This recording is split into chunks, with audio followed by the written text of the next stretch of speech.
ask around.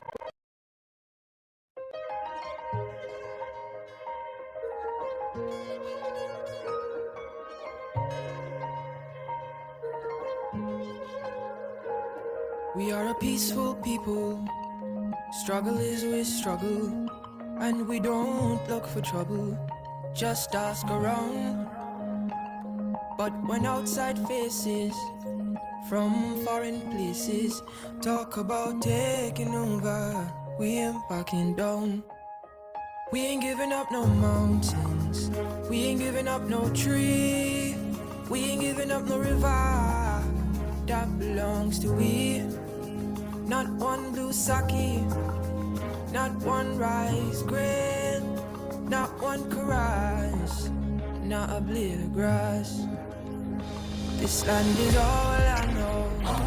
We gonna make it somehow. We will bend like a bow and never break. Our fathers came here and they lived and died here, and we ain't moving nowhere. Make no mistake, 'cause we ain't giving up no mountain, we ain't giving up no tree, we ain't giving up no river that belongs to we.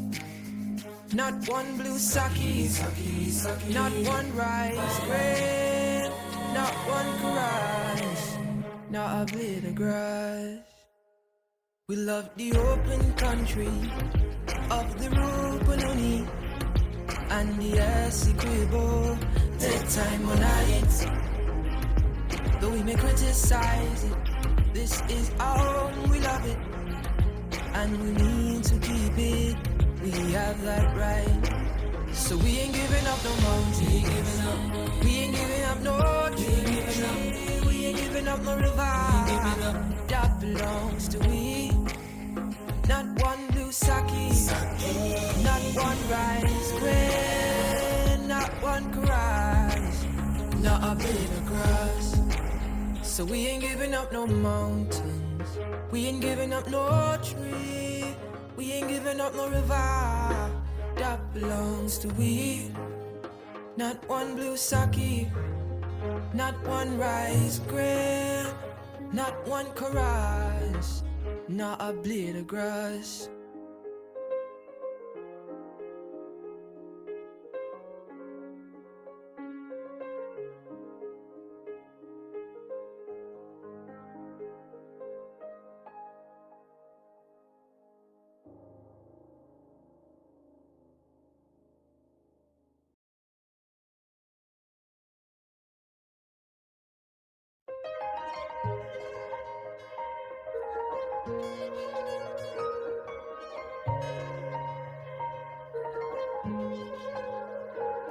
We are a peaceful people. Struggle is we struggle, and we don't look for trouble. Just ask around. But when outside faces from foreign places talk about taking over, we ain't backing down. We ain't giving up no mountains, we ain't giving up no tree, we ain't giving up no river that belongs to we. Not one blue sake, not one rice grain, not one caress, not a blade of grass. This land is all I know. We gonna make it somehow. We will bend like a bow and never break.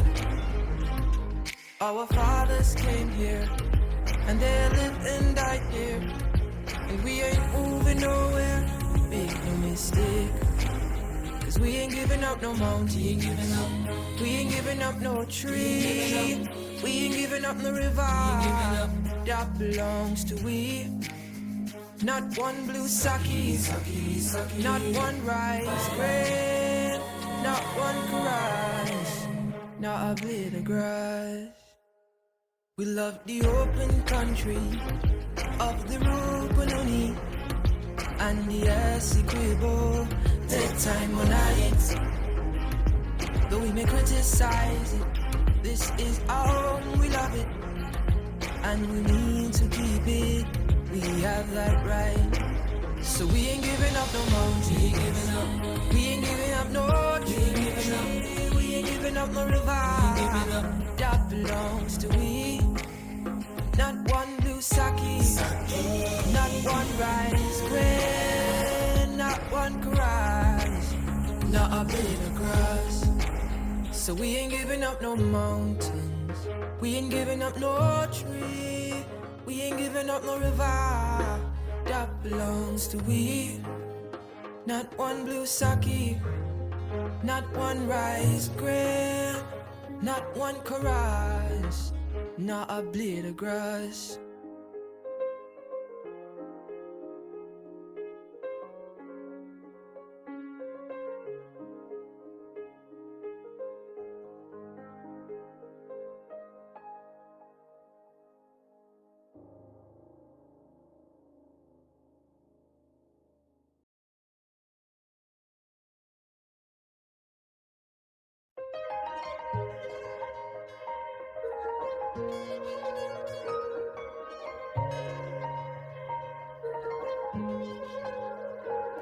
We are a peaceful people.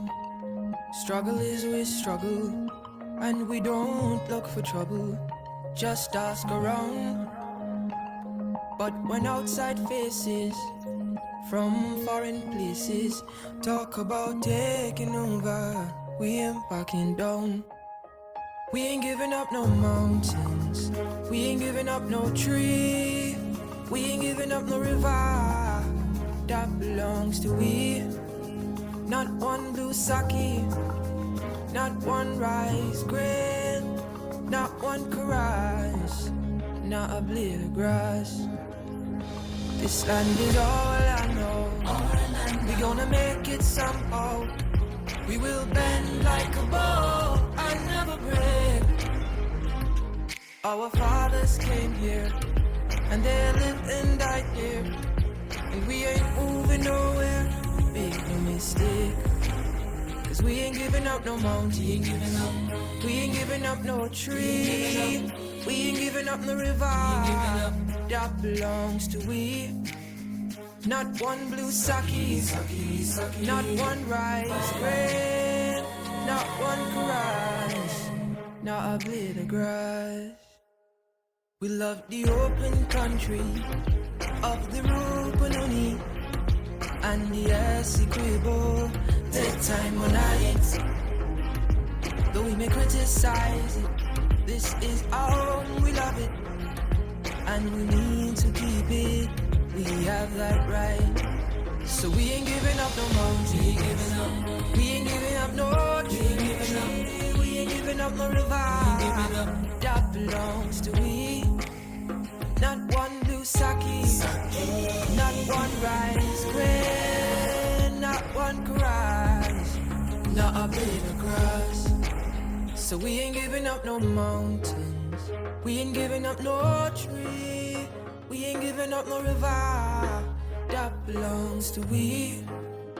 Not one blue sake, not one rice grain, not one caress, not a blade of grass.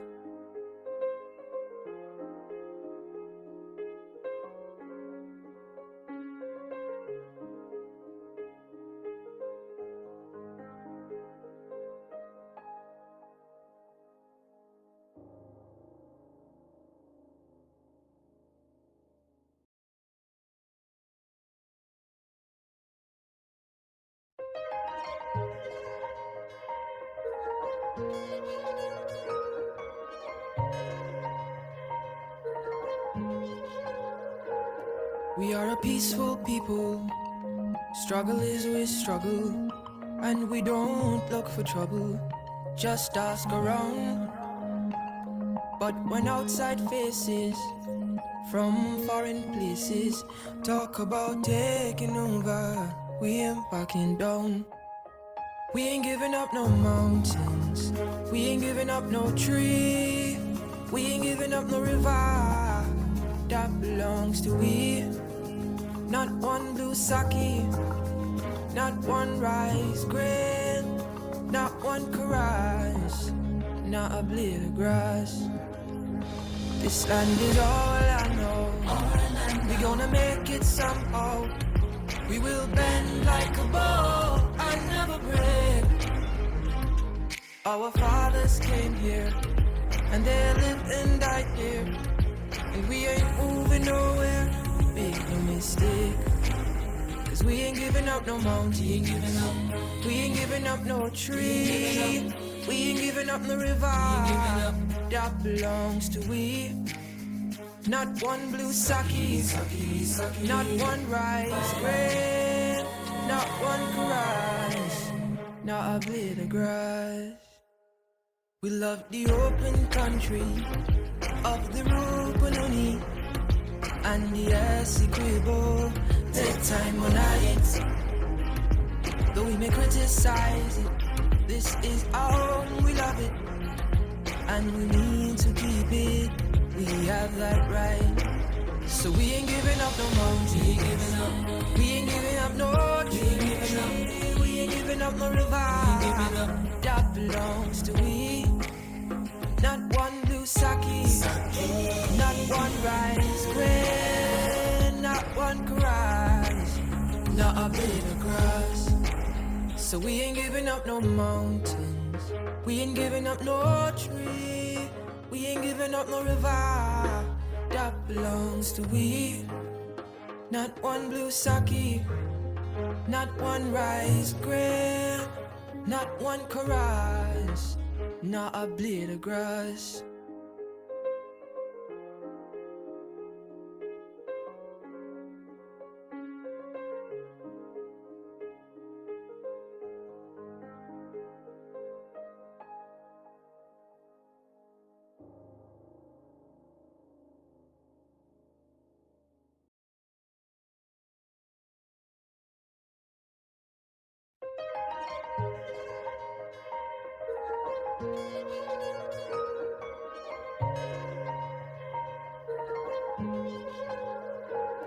We are a peaceful people.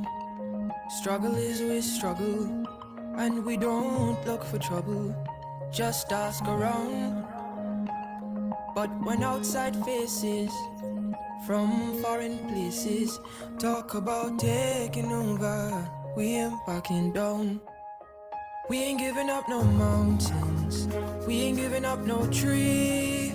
We ain't giving up no river that belongs to we. Not one blue sake, not one rice grain, not one rice, not a blade of grass. This land is all I know. We gonna make it somehow. We will bend like a bow and never break.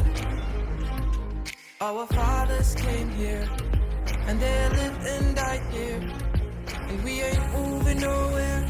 Make no mistake, 'cause we ain't giving up no mountain. We ain't giving up no tree. We ain't giving up no river that belongs to we. Not one blue sake, not one rice grain, not one rice, not a blade of grass. We love the open country of the Rupununi and the Essequibo. Take time on it, though we may criticize it. This is our own, we love it, and we need to keep it.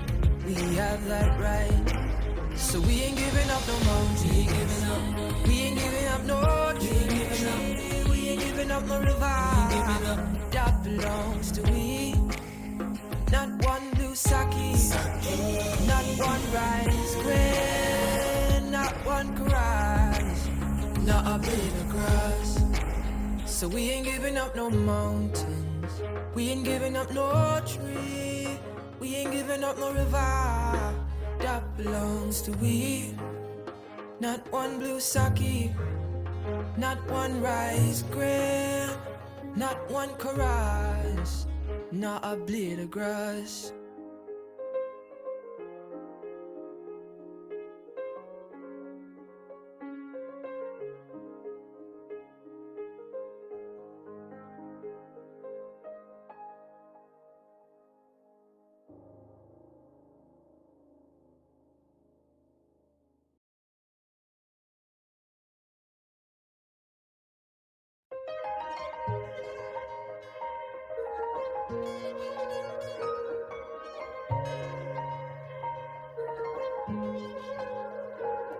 We are a peaceful people. Struggle is we struggle, and we don't look for trouble. Just ask around. But when outside faces from foreign places talk about taking over, we ain't backing down. We ain't giving up no mountains, we ain't giving up no tree, we ain't giving up no river that belongs to we. Not one blue sake, not one rice grain, not one karage, not a blade of grass. This land is all I know. We gonna make it somehow. We will bend like a bow and never break. Our fathers came here and they lived and died here, and we ain't moving nowhere. Make no mistake, 'cause we ain't giving up no mountain, we ain't giving up no tree, we ain't giving up no river that belongs to we. Not one blue sake, not one rice grain, not one karage, not a blade of grass. We love the open country of the Rupununi and the Essequibo. Take time on it, though we may criticize it. This is our home, we love it, and we need to keep it. We have that right. So we ain't giving up no mountain, we ain't giving up no tree, we ain't giving up no river that belongs to we. Not one blue sake, not one rice grain, not one karage, not a blade of grass. So we ain't giving up no mountains, we ain't giving up no tree, we ain't giving up no river that belongs to we. Not one blue sake, not one rice grain, not one karage, not a blade of grass.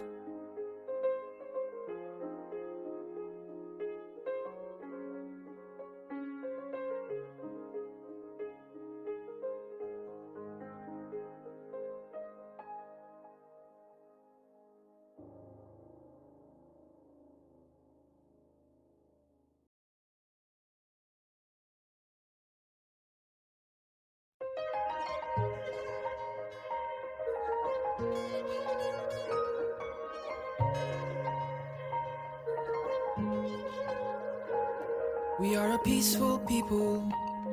Struggle is we struggle, and we don't look for trouble. Just ask around.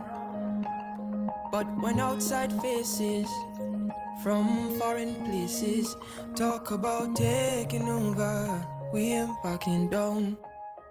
We ain't giving up no mountains, we ain't giving up no tree, we ain't giving up no river that belongs to we. Not one blue sake, not one rice grain, not one karage, not a blade of grass. This land is all I know. We gonna make it somehow. We will bend like a bow and never break. Our fathers came here and they lived and died here.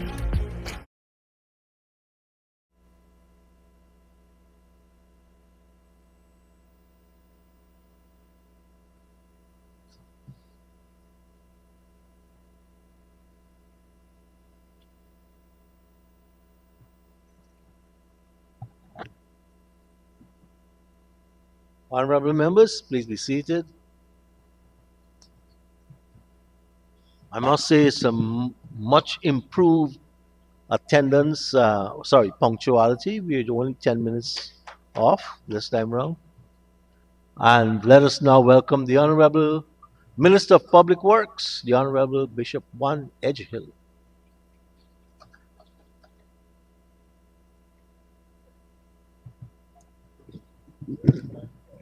Thank you very much, Mr. Speaker. Mr. Speaker, I rise to join the debate and definitely to lend support to the Honorable Attorney General and Minister of Legal Affairs, who's the mover of this motion on the acquisition of lands for public purposes Amendment Bill 2024. Mr. Speaker, I would have thought that this afternoon, started this morning, that as legislators, we would have come to the House with a perspective that says that whenever there is an amendment, you seek to correct some mischief, or you seek to correct a lacuna, or you seek to strengthen and make things better for the beneficiaries. Everything in these amendments, sir, serves to bring benefits to the people of Guyana should the state take a particular course of action to acquire lands owned by private property owners for the public good. A state must be responsible.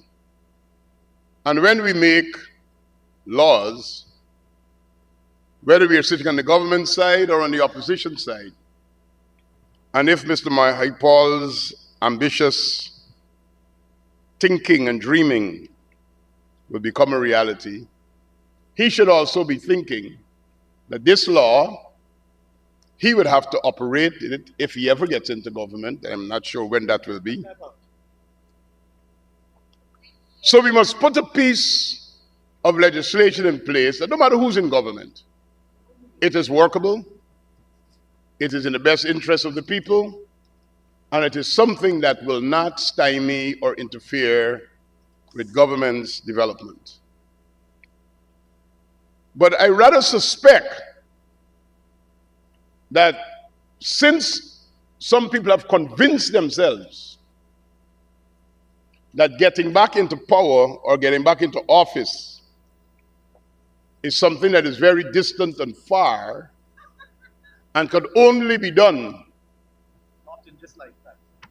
by some mechanism that is not known in a democracy, and that is winning the admiration of the majority of the people so that they could put you there to govern on their behalf.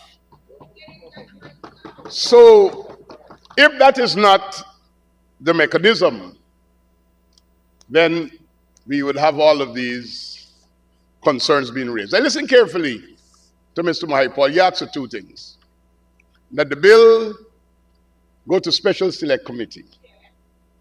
Now, all we're asking is that in one clause, we put in the word promptly. So the special select committee have to sit to debate what is the definition of promptly, how prompt is promptly. We have to take evidence that we didn't have in the parliament, because that's why you go to special select committee, to properly ventilate an issue, to ensure you engage all the stakeholders, to ensure, just to change a word that is strengthening and making this legislation more efficient in its operation and bringing greater benefits to the people. And I'll show you what, because, Mr. Speaker, we have to admit that government's development has been so rapid that it has mesmerized people who have interest in becoming the next government. Because they fully well know that every day people are watching and seeing and observing the change in the landscape, the progressiveness that is taking place at the national level, but they're also seeing it at their community levels, and they know that they are in safe hands with the PVPC administration, and they will continue to support us to ensure that we bring the kind of development that they need. Mr. Mahaipal says he would like to see in the legislation that people's social and sentimental value, I'm quoting him, be put into the legislation. I know he was trying to run away, But when he's talking about, we'll deal with the pig in the room, he didn't want to say ancestral. He's running away because there are different ways of race baiting and there are different song bites that you could use, but you're saying the same thing. Now, if I live on a piece of land that got some sauri, five-finger, whitey, awara, and I've been eating that since I am 6, I am allowed to run in the backyard and eat, and the government wants that property, what should I do? How do you put that into legislation? Mr. Michael, for your benefit, we have settled numerous matters of acquisitions for public purposes. And everybody who we have engaged have left the table, whether it is in a boardroom or in the courtroom, satisfied. I'll give you an example. On the East Coast Road upgrade, we had people who had occupied the government reserve. They were planting there for many years. And now we're pushing the road through there. We brought the exports from Nari. Minister Mustafa facilitated the people there. We check how much pepper trees, how much pigeon peas trees, how much okra tree, how much pumpkin. And we went through the whole list. Some people come with their brown paper bag with a pencil writing to show what their sales are. And when we were finished, they all walked away smiling and they were happy, and the project is continuing. This controversy of acquisition of lands for public purposes become cumbersome when it is being weaponized for political purposes. That is when it becomes a problem. When it is being weaponized for political purposes. You have people who are reasonable, and you have lawyers with political interests who would not like to see settlements. And we keep dragging and dragging and dragging and dragging and dragging and dragging. Let me give the experience of the Demerara Harbor Bridge.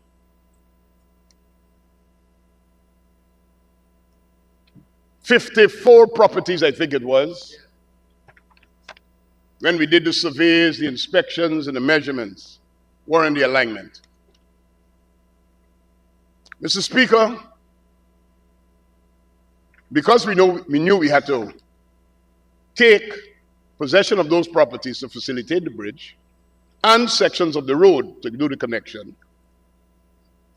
we went to the Government Valuations Office and we got the Government Valuations Office to do a valuation, which forms part of the record. Because we know that some people might accuse the government of influencing the valuation that comes from the Government Valuation Office, even though that's not so, we went to a private valuator, one that is known to be used by all of the commercial banks in this country. That valuator put in a report. When you compare that report to the Government Valuations Office report, they're not too far apart.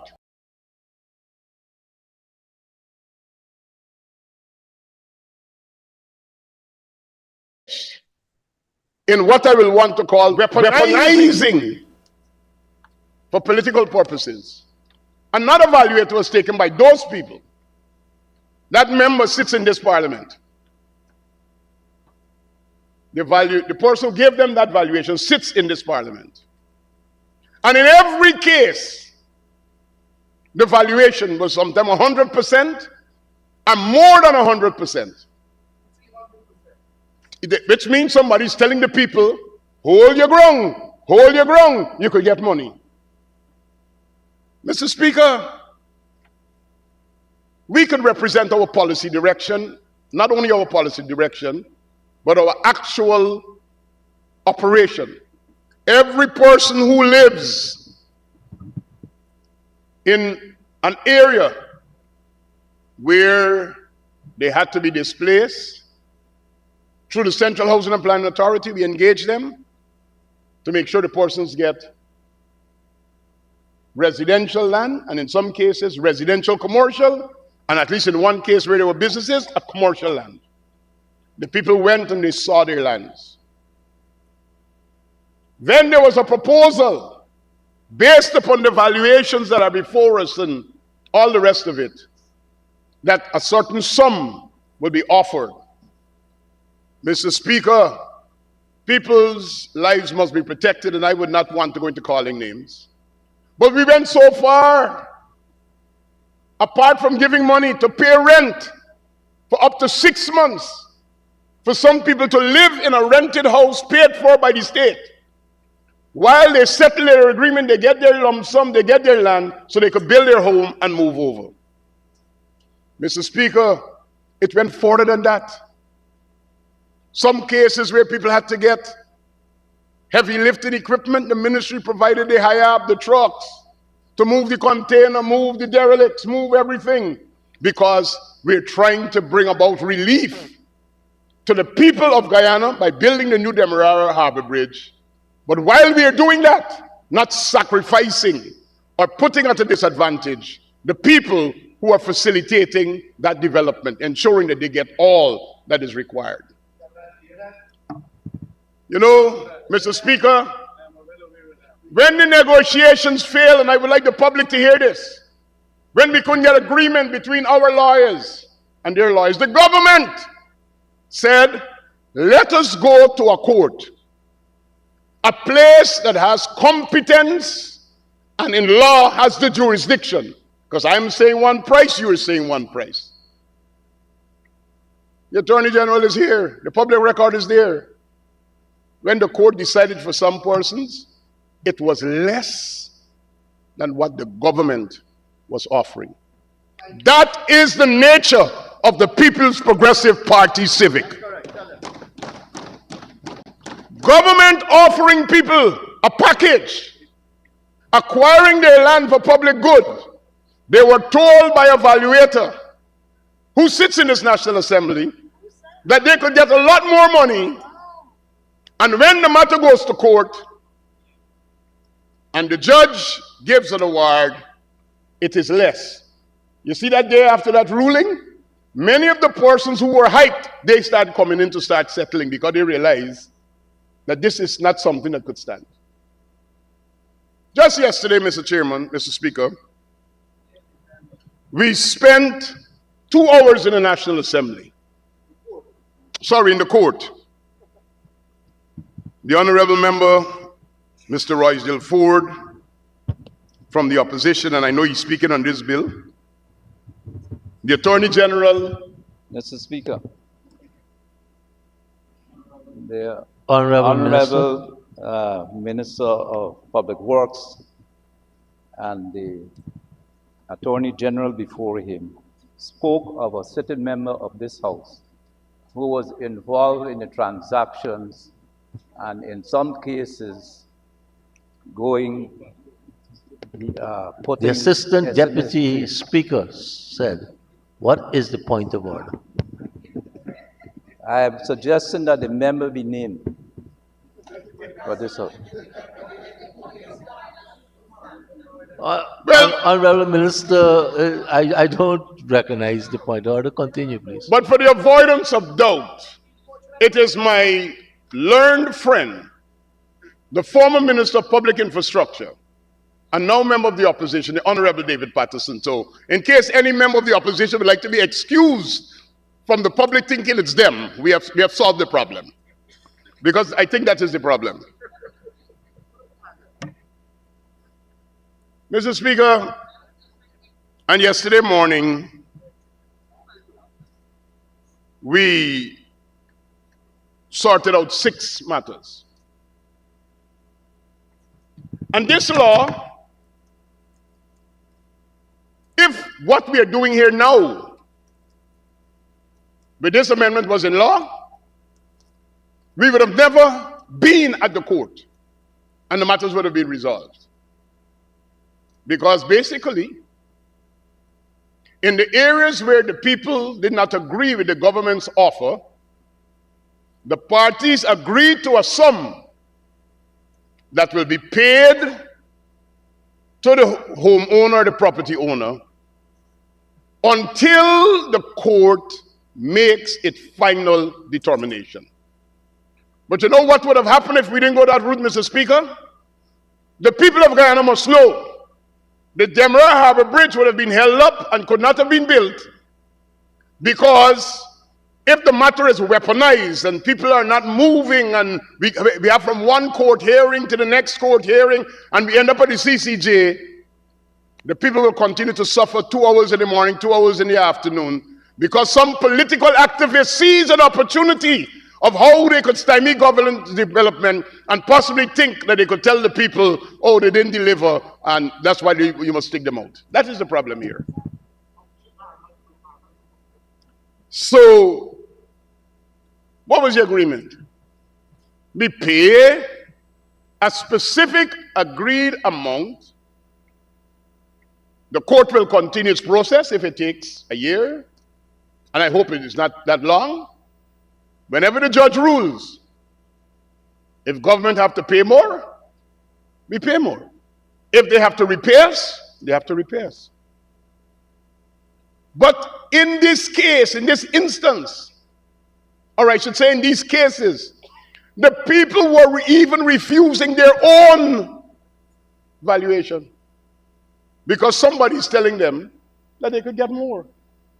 And the issue here has never been if they are giving up their property for the public interest.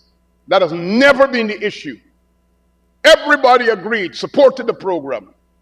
But the issue was we could hold it up by discontent over price.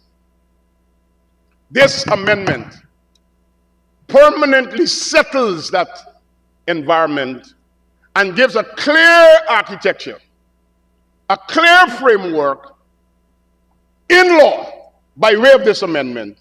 Should a disagreement arrive, no matter who gets what, who say what, who wants what, the law will protect the property owners, but government's development projects will also continue. And when it is settled, we sort that out. That's what this all that this amendment is doing, Mr. Speaker. I don't know how I could legislate sentimental value and social value. My father-in-law was a man who planted many trees. And he told me, he said, when I die, don't cut down these trees. I never answered because I didn't know what size the house was going to be after he died. And some trees might have to be cut. He had some sentimental value, so I understand what Mr. Mahaipal is referring to. But how do you legislate that? How do you put that in legislation? So let me just say a couple of things and then I will close my contribution because I don't plan to be long. I just wanted to expose that. A state must act responsibly. And if there's anybody in this National Assembly that could get up and accuse the government and prove their case that since we have acquired property 2020 to now and we did not act responsibly, I would like them to name it and show where we didn't act responsibly. Name it and show it. For any project, whether it's a road, whether it's to the bridge, whether it's to the gas energy project, all of which will bring benefit to all of us.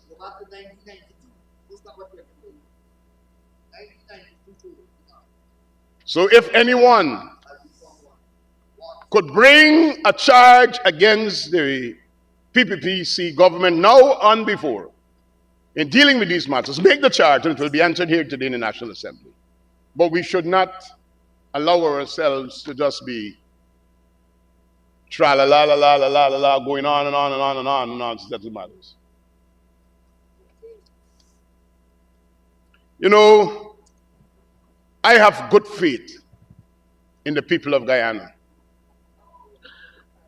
I have good faith in the conscience and the reasonableness of the people of Guyana. And Mrs. When you sit down and you talk with people and you get their best interests, one man wanted to come after to change his agreement. He was on the reserve. I want the nation to hear this. He was living on the reserve. He had a house on the reserve. We were going to give him land. He would have now become a title holder. Money to move his house. And other facilities for him to live while he moves his house. He goes to court. He comes out with less money and no land. Because the judge says you're not the owner of land, you're on the reserve. People who are defending these same people in court, who would like to weaponize these environments to stop national development, has caused a man no longer to become the holder of title to a land. The man is now left in the cold with money, no land. Because they took the man to court. And in law, the judge says, "How am I going to give you land? It's not land. The land is the state's land." And sometimes we hide these things, and I believe if there's a fault that I would admit to, we in the PPPC, we don't blow a trumpet enough. We don't go out there in a bandwagon and sing all the praises that we would have done. We don't do it enough.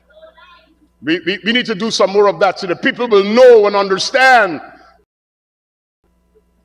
And you know, it is difficult. When a man wants to use race, and it seems that the opposition loves to get into that race game because so often. And I have addressed the issue of race here over and over. And I'm going to address it again. If a man is of Chinese origin, whether he named Fongan, Lu Ping Ling, or whatever is his name, and that man operates a restaurant on the main public road, the man got records to show his sales, his accountant, his filing of his taxes, to show the records of what he gets in his negotiations. And you take a man who is operating a business and you relocate him at an agreed price. Could you imagine a lawyer who says he's representing people, goes to the court and asks the judge to look at the man's race and we don't want the discrimination, when the person that he's representing is living in a cottage without windows, operates no business, and want to have the same amount of money as the person who's operating a commercial business, and the argument you're going to make because of racism. We don't pay compensation because of racism. And I would like to say it again. We need to have more Guyanese of African ancestry recognize that that race game is dangerous for the African community because we got some people, their own survival is on that race card and they're not looking after their interests.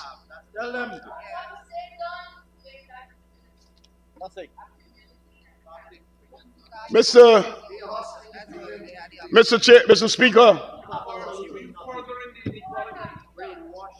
Speaker, I sat and we exchanged in that environment of cordiality yesterday. And the judge, operating the unamended act, because he's being guided by what is law, we are amending the law today. People complain about the inconvenience that they are suffering. I know the judge said, you are in a construction zone. Repeatedly. We had to remove the electricity so the overhead movement of machines would not pose a risk to the GPL transmission facility and keep giving people blackout. The heavy duty trucks are traversing where the water mains are. The telephone lines had to be relocated. You know what was the argument? The people are suffering inconvenience. They would like their electricity to be restored. When you hear those kinds of arguments, you know that these people are being advised in school not to move. When the government is offering them to pay a rent up to $150,000 a month while you relocate and get your house built and all the rest of it, and somebody's going to the court, nobody's going to silence me with a shoe. Tell them. Not me. Try that elsewhere. It's difficult to silence me. Mr. Speaker, may I remind the Honorable Member Katiyus that the word parliament comes from the word parlor, which means speak. And when I come here, I will speak. I will speak.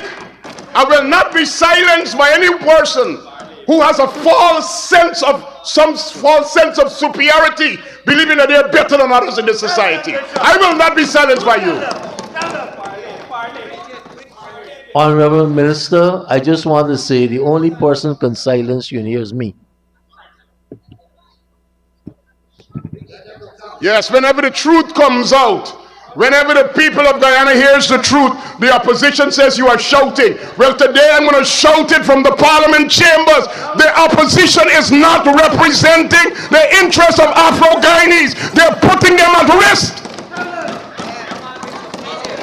You're putting the Afro-Guyanese community at risk, because every time you could get a compliant Afro-Guyanese, you could get in the court and you could use the race card and block development, they're used as pawns in political games, weaponizing a situation to block national development.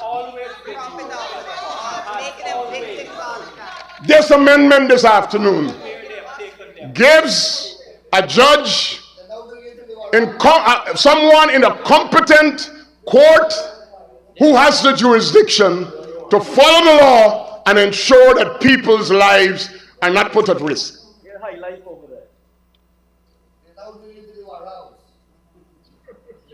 Mr. Speaker,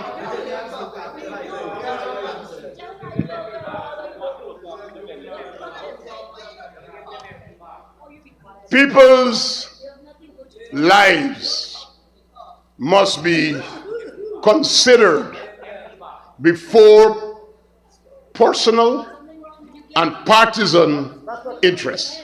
That's a highlight factor. That's what we call a highlight factor. That's a highlight factor. So, Mr. Speaker,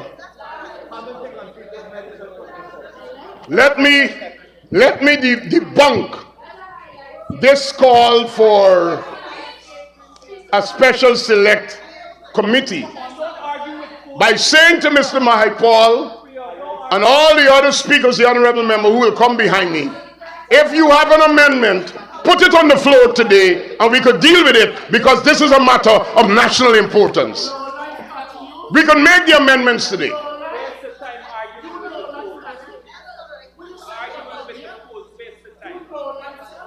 This provision, Mr. Speaker, allows for people to move on with their lives, even in an environment of national development. And I'll give you one more instance, because as the Minister of Public Works, everything that has to be gazetted or taken for public good comes under my signature, and it's not something that we take lightly.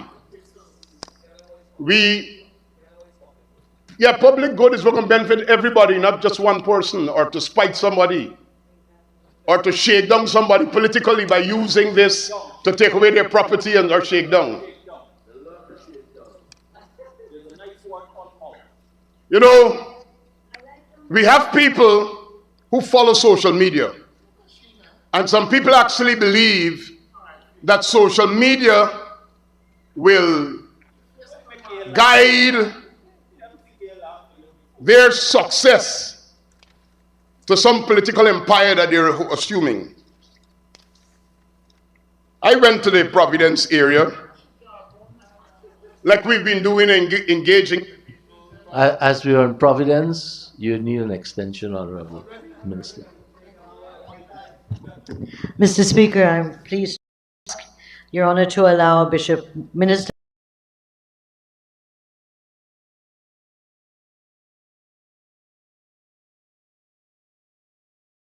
Honourable Minister, you may continue. Thank you, Mr. Speaker, for considering the motion so kindly. Mr. Speaker, social media had it.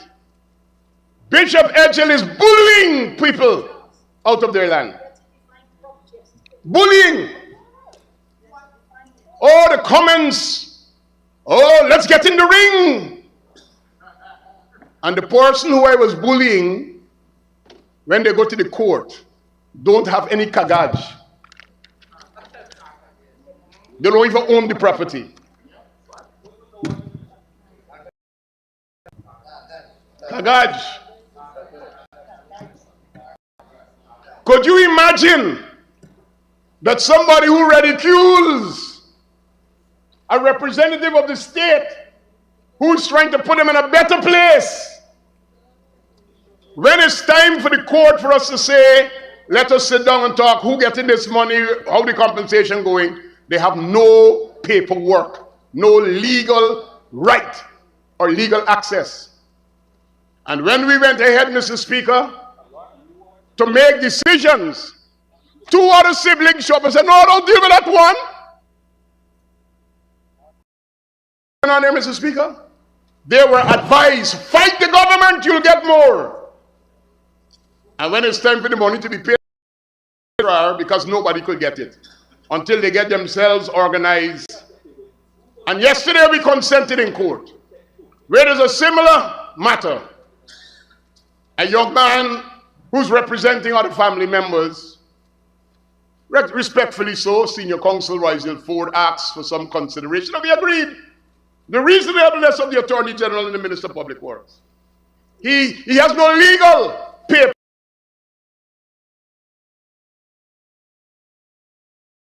It out.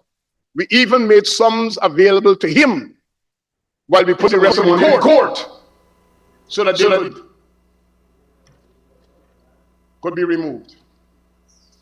A government that is having the dreams of people realized through the Ministry of Housing, who have already distributed more than 40,000 houses to Guyanese, will never take away a lot from somebody without ensuring that their future is secured. That is the People's Progressive Party Civic.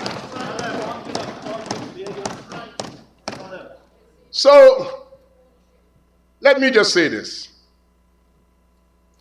People's property must be respected. I would never allow anyone to take away my property. I'll fight.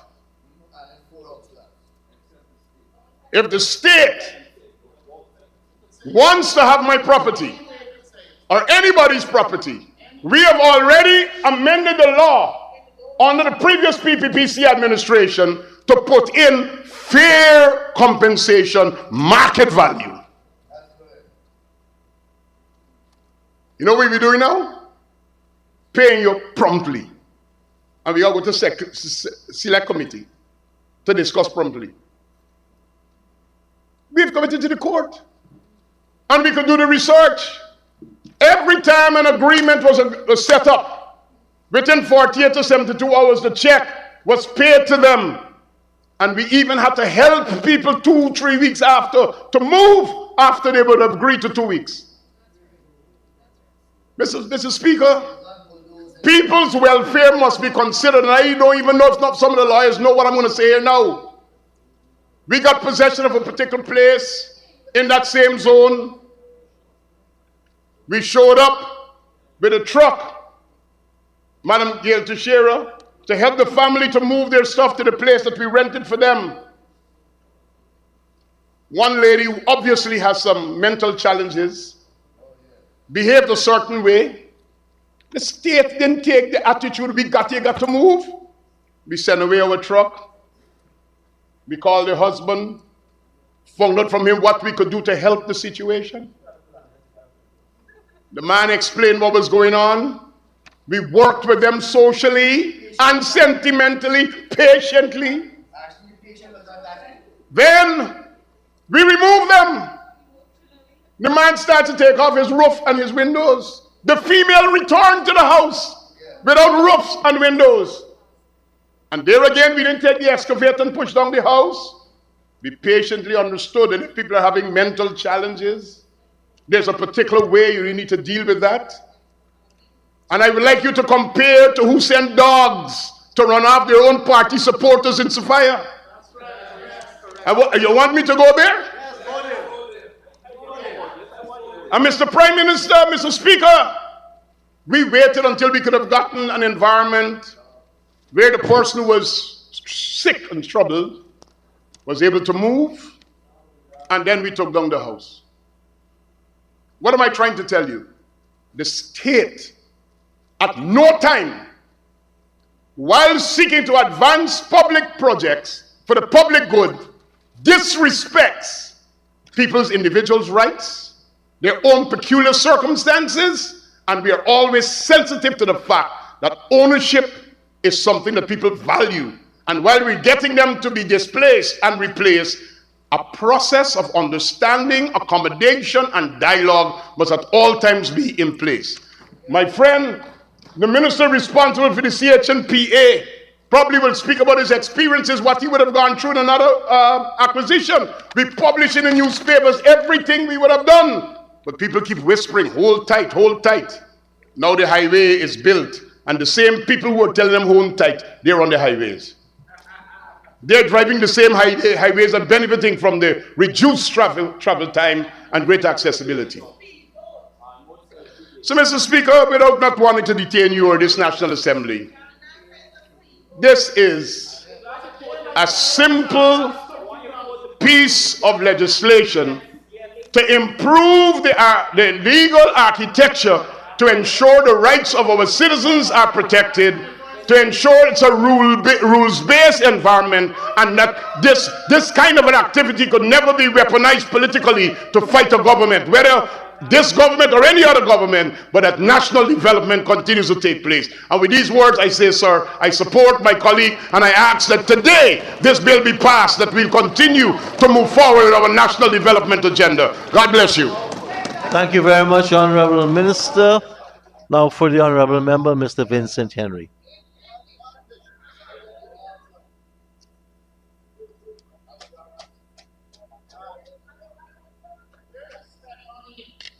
Thank you very much, Mr. Speaker. Mr. Speaker, on behalf of the Guyana Action Party, GAP, a member of the coalition, I hereby stand to make my contribution to the debate on Bill number 16 of 2024, entitled as Acquisition of Lands for Public Purposes Amendment Bill 2024. Mr. Speaker, before I delve into the contents of my presentation, please allow me to express sincere condolences to the family, acquaintances, the people of the hinterland, and indigenous communities of Guyana on the recent gruesome murder of Tushar Ridley Joseph of Tassovini, village Middle Mazaruni, Region 7. May his soul rest in peace, and we ask that the government of the day facilitate the necessary burial arrangements and assistance, etc. Mr. Speaker, this is a matter where we expressing sympathy, and to hear the Honorable Kwame McCoy making such insultive remarks does not augur well for the indigenous peoples of Guyana. Mr. Speaker, the acquisition of land for public purposes Amendment Bill of 2024, if passed, will affect all Guyanese, one way or another. However, from recent actions by the current People's Progressive Party's government, it will be fair to say that one section of the population will be affected unfairly and negatively because they are not friends, families, and favorites of the government. Mr. Speaker, an example of this is a treatment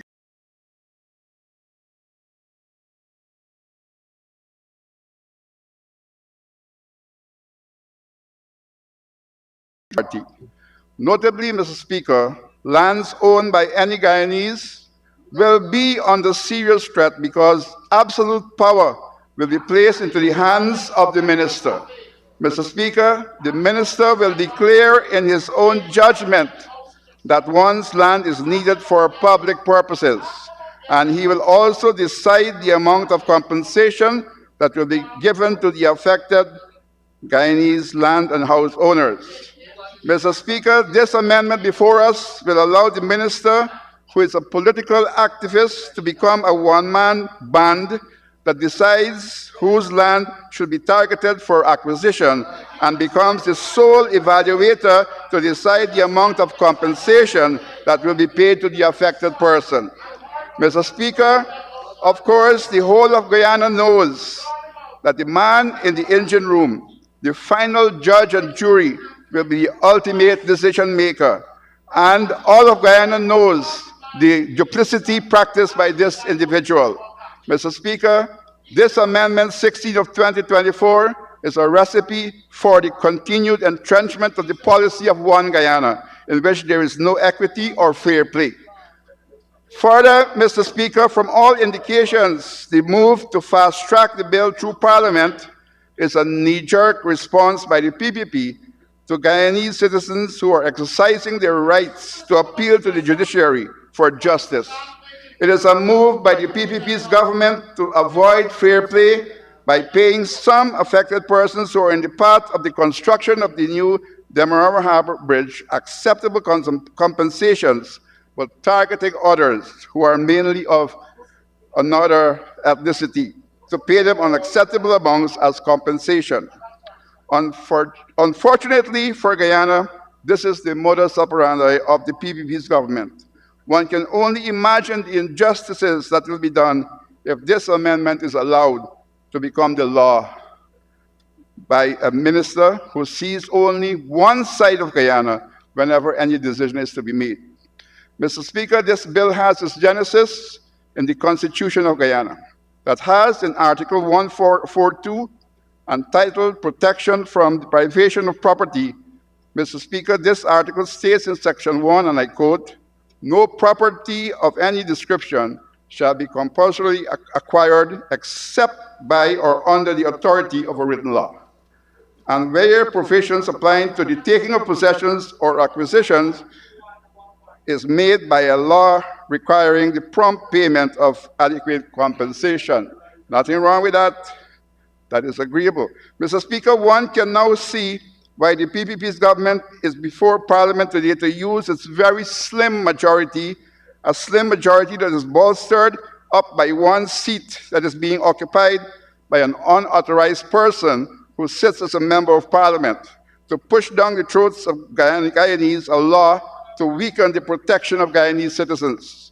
Mr. Speaker, Article 142 of the Guyana Constitution states in Section 2 that, and I quote, "Nothing contained in or done under the authority of any law shall be held to be inconsistent with or in contravention of the preceding paragraph."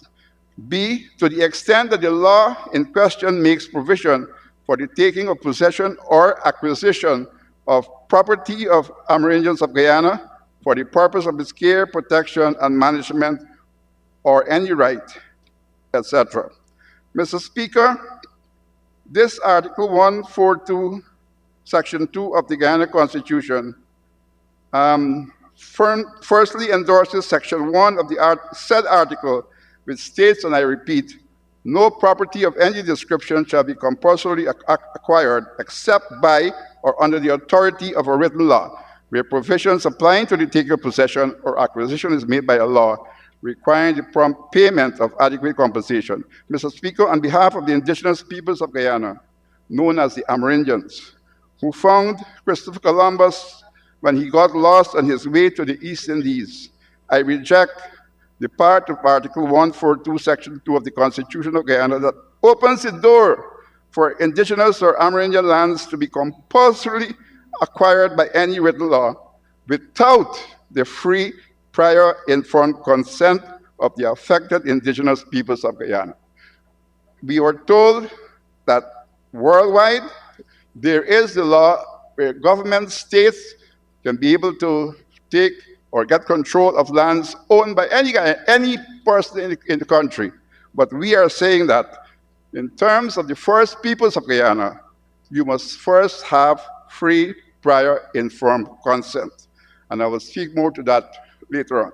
Mr. Speaker, on hearing, there will be tabled in Parliament an acquisition of lands for public purposes amendment bill of 2024. I was elated because I thought that the offensive part of Article 142, Section 2 would have been modified to allow the indigenous or Amerindian people of Guyana their self-determination as spelled out in the 2013 United Nations Declaration on the Rights of Indigenous Peoples, UNDRIP.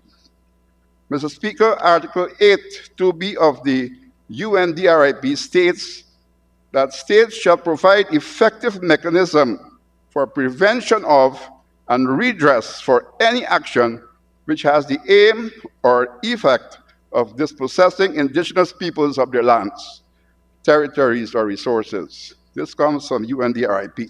Also, Article 10 of the same UNDRIP states that the indigenous peoples shall not be forcibly removed from their lands or territories. No relocation shall take place without the free, prior, and informed consent of the indigenous peoples concerned, and can only be done after agreement on just and fair compensation, and when possible, with the option of return. So, Mr. Speaker, the attempt by the PPP to make the original Single Windows Bill become law was one that would have, in one stroke, scrapped the rights of the indigenous peoples and relegate the Amerindian Act to a bin elsewhere. Fortunately, with the advocacy of the coalition, the bill was sent to the Select Committee. Mr. Speaker, the Select Committee, in its combined wisdom, made salient changes to the bill, including adding a clause that prevents the Single Window Bill from superseding the Amerindian Act of 2006. This bill is now said to be one of the best bills that this Parliament has passed. And it happens so because we work together. And we could make things be better for Guyana by working together if being allowed by those who are now taking the high horses of saying no Select Committee. Then, Mr. Speaker, the Petroleum Activities Bill was passed, even though the opposition, including myself, fought against it. Today, the Petroleum Activities Bill is a serious threat to the indigenous peoples of Guyana because it gives the subject minister power to unilaterally identify areas with petroleum, including lands titled and contiguous to indigenous communities, seek developers to apply for exploration, and if feasible, conduct exploration and production without having to gain the free, prior, and informed consent of the indigenous peoples who would normally be in the front line to face the brunt of adverse social and environmentally negative effects of the activity, such as an oil spill. Mr. Speaker, today we are debating a bill to amend the acquisition of lands for public purposes. This amendment seeks to make into law that the subject minister would have the power, etc., etc. All of this will be done unilaterally by the minister and by extension, the People's Progressive Party. Mr. Speaker, one must remember the Lord Acton's maxim, which states that power corrupts and absolute power corrupts absolutely. Mr. Speaker, this bill will affect negatively the majority of the people of Guyana. The poor and the powerless will be unable to challenge the decisions of the minister. Mr. Speaker, this amendment bill will open the door for the minister to bypass the Amerindian Act of 2006 and open the door for the rapid erosion of the rights, especially the land rights of the indigenous peoples of Guyana. And, Mr. Speaker, this bill further attacks the well-being and existence of the indigenous peoples of Guyana by giving the subject minister the authority to, without free, prior, informed consent, take over lands by law. Mr. Speaker, I do recollect that during the debate of the Petroleum Activities Bill in Parliament, I requested that whenever bills are being conceptualized and formulated, that the interests of the first people of Guyana be taken into consideration. Mr. Speaker, I do recollect that a reporter asked a senior official of the PPP government to comment on this request that I had made. And the answer was that that couldn't be done by this current PPP's government, which means that they do not take in consideration what the indigenous people really want and what we are standing for. And that's unfortunate because one day, not too long from now, they'll be coming to ask us to consider them, and they will end up over their side. Mr. Speaker, any bill that is brought to this House should have the people of Guyana, including the First Peoples, first and foremost as primary beneficiaries in the equation. Mr. Speaker, the Honorable Minister of Legal Affairs said that we should remember history. Indeed, we should remember history. And we should remember that when Christopher Columbus first came here, he found my ancestors. And we should all remember history, that we were here first, and we should be given the opportunity to be part and parcel of the development and have our rights being observed in Guyana. Mr. Speaker, land for us, the indigenous people, is our mother. Without that, we will not remain as indigenous people. We will not be able to survive. And as such, we ask that now and in the future, that of whatever we would like to have for ourselves be remembered and be placed to be of importance. Mr. Speaker, on behalf of the indigenous people of Guyana, the First Peoples of Guyana, I appeal that the acquisition of land, the bill, acquisition of land for public purposes, the amendment bill be sent to a select committee. Thank you very much. Thank you very much, Honorable Member. Now for the Honorable Member, Miss Minister of Housing and Water, the Honorable Colin Crowe.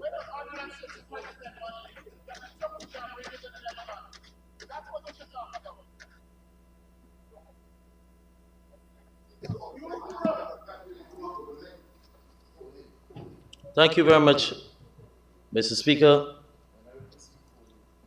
Mr. Speaker, I rise to express my unwavering support for the introduction of Bill number 16 of 2024, the acquisition of lands for public purposes, the amendment bill. This bill represents another critical step that our government of Guyana is undertaking to ensure that land in Guyana is managed, utilized, and preserved for the benefit of the people and the development of the country as a whole. Mr. Speaker, we are at a pivotal moment in our nation's history. Guyana is undergoing rapid transformation, economic growth, driven by our natural resources and a responsible government. However, with progress also comes the responsibility to safeguard the interests of the people, as well as to ensure that the wealth of our land serves the public good. This amendment therefore seeks to strengthen the framework through which the state can acquire land for public purposes, ensuring that it is done transparently, fairly, and with a long-term national development in mind without hamstringing our infrastructural goals. Our 2020 to 2025 manifesto outlines our government commitment to undertake a purpose-driven expansion and modernization of Guyana's transport infrastructure, so that is more efficient to support a flourishing economy.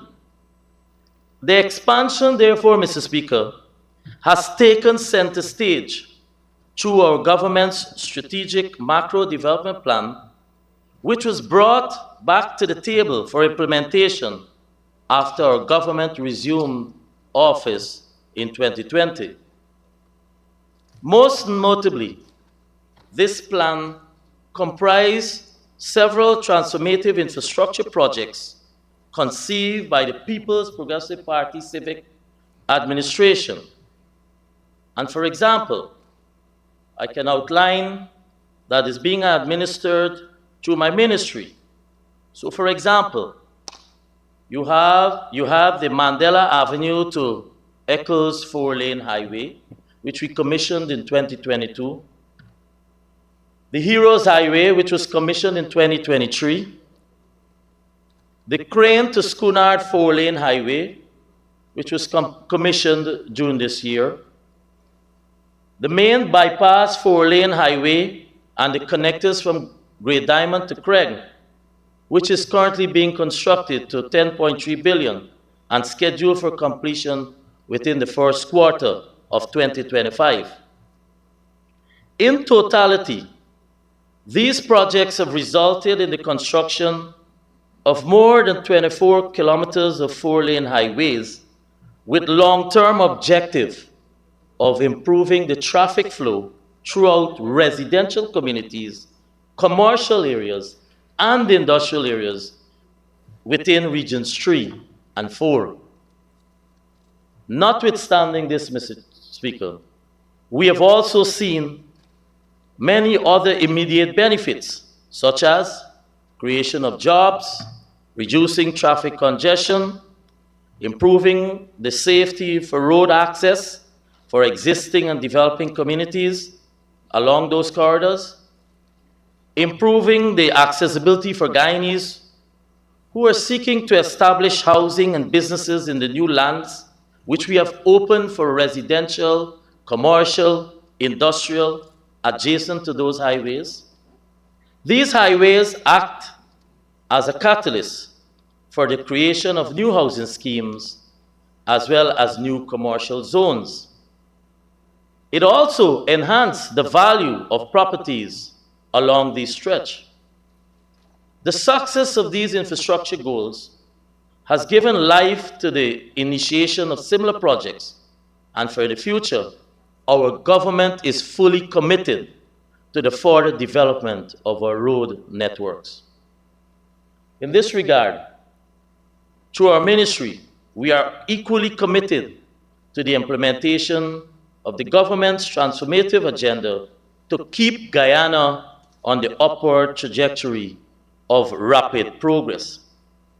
However, Mr. Speaker, realizing these projects were not without challenge. Key among was the acquisition of lands that was in a part of these projects which were occupied or owned by private citizens. Resolving these matters were and can be lengthy. It involved several interventions, including the courts, which stymied the commencement and the progress, and by extension, impeded timely completion. This undoubtedly led to the delay for benefits of thousands, or in some cases, hundreds of thousands of Guyanese. Mr. Speaker, for example, for the Crane to Schoonard Highway, we have had to pass Order number 33, where 15 properties had to be acquired over 65 acres of land. For example, Mr. Speaker, for the 4-lane road from Great Diamond to London Canaan under construction, seized under Order number 26 of 2023, the acquisition of 660 acres of land along the stretch, or 600 feet width for 660 acres, and Order 69 that affects 44 properties comprising of 64 acres. And this includes the GPL transmission line that has been completed for that phase and which now is in the vicinity of the Abribaka Road. Similarly, Mr. Speaker, for the Demerara River crossing and the connecting road, Order number 28 and Order Number 46 for the acquisition of properties, over 44 properties. So, Mr. Speaker, the challenges and delays are not, in my humble opinion, helpful to the public interest or national good. Therefore, the amendments proposed today will significantly and further reduce these delays and cost overruns that almost always inevitably follow. Land acquisition, though a sensitive issue, has been guided by clear principles and practical processes that ensures fairness, transparency, and compassion. This government has ensured that residents who were displaced as a result of developmental projects undertaken by the state were treated with dignity and respect. For example, Mr. Speaker, allow me, while I've addressed this matter in this House before, for emphasis, I have to repeat again today. Because in the run-up to today's debate, I have seen many persons alluding to the relocation process that was involved for those within the Mocha and Peters Hall, where we undertake a major infrastructure project when we were constructing the Eccles to Great Diamond 4-lane highway. This construction, therefore, Mr. Speaker, resulted in 23 families, first of all, accepting compensation, package valued at millions of dollars, interim support through the rental of houses, support for transportation to relocate, all were part of the transition. Mr. Speaker, therefore, allow me to detail the measures that were taken to mitigate and protect as far as possible the livelihood for those settlers during and after the relocation process at the stretch along Mocha at the four-lane highway that was constructed for Eccles to Diamond. Mr. Speaker, the process began as early as 2008. It was restarted in 2021. Engagements were done with the residents along that stretch, and preliminary inventory was undertaken as far back as 2008. Block and occupational survey was done by the Central Housing and Planning Authority in 2009. The plans for the construction of the highway were therefore progressed when this was revisited in 2021 with a household inventory exercise. Lands were then identified in vicinity at Plantation Farm Phase 2 and Plot B, Plantation Horstelling, for the relocation of those residents. Valuation of properties were then done by the Valuation Office of the Ministry of Finance, at the Ministry of Finance. House lots were then allocated to those persons to allow us to be entered into the system. Relocation contracts were then drafted between Central Housing and Planning Authority and those beneficiaries. In December 2021, checks were then issued and distributed for those who accepted.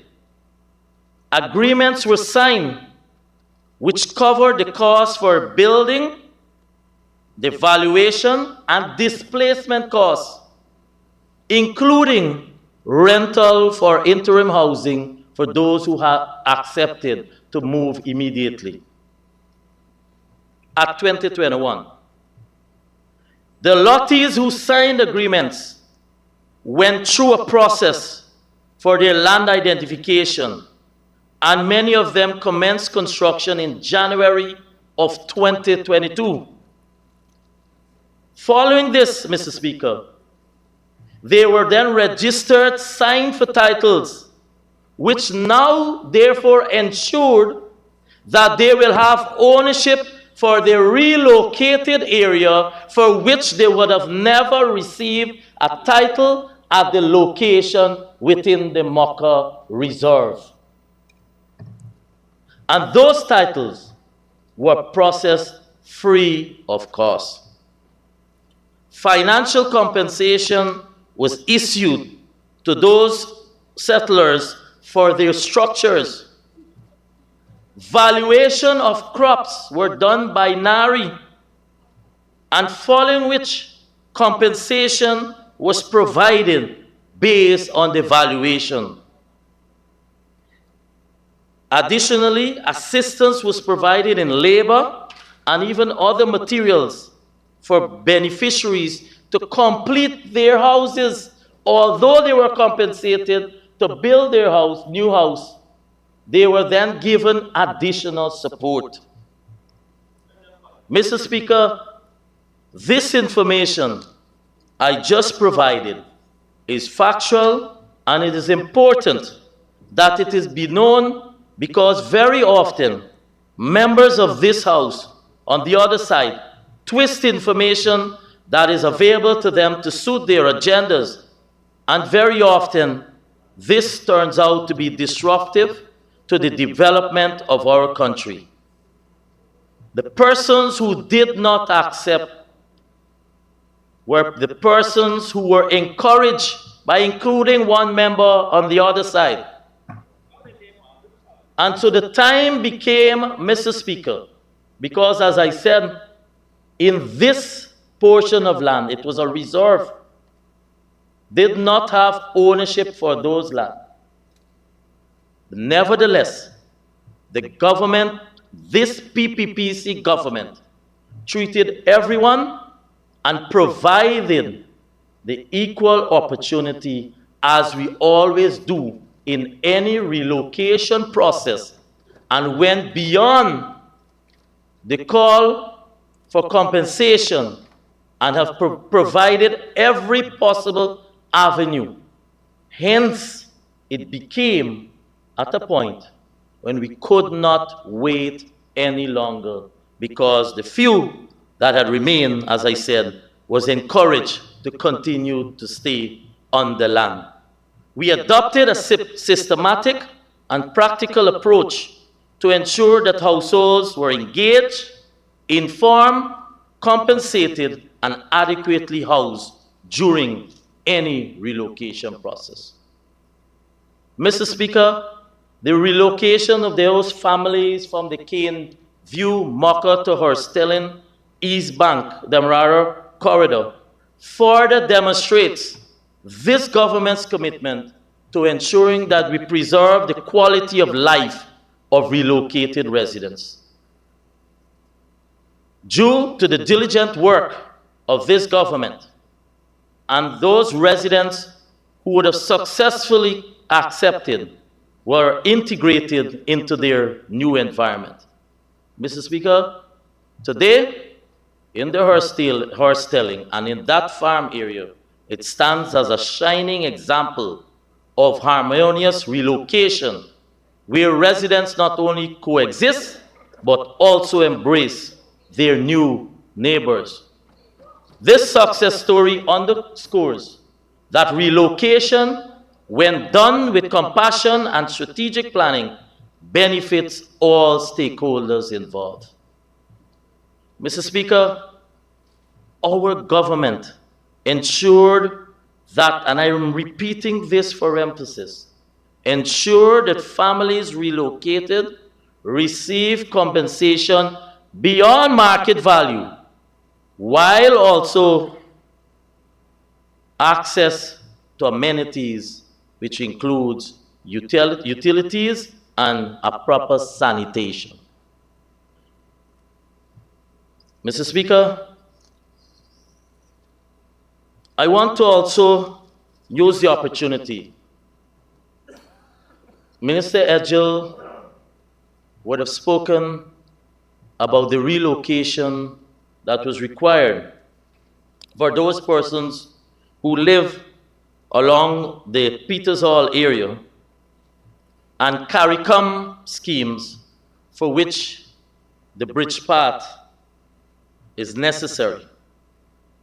So allow me, Mr. Speaker, therefore, to outline some of the interventions undertaken in that relocation effort, so that as part of the broader facilitation of the Demerara High-Rise Bridge project, which is a hallmark initiative, it successfully relocated those residents to develop areas such as Peters Hall, Providence, Covent Garden, and even Farm, right on the east bank of Demerara. These areas are therefore accessible. So construction to the relocated areas could have commenced by all of those persons immediately.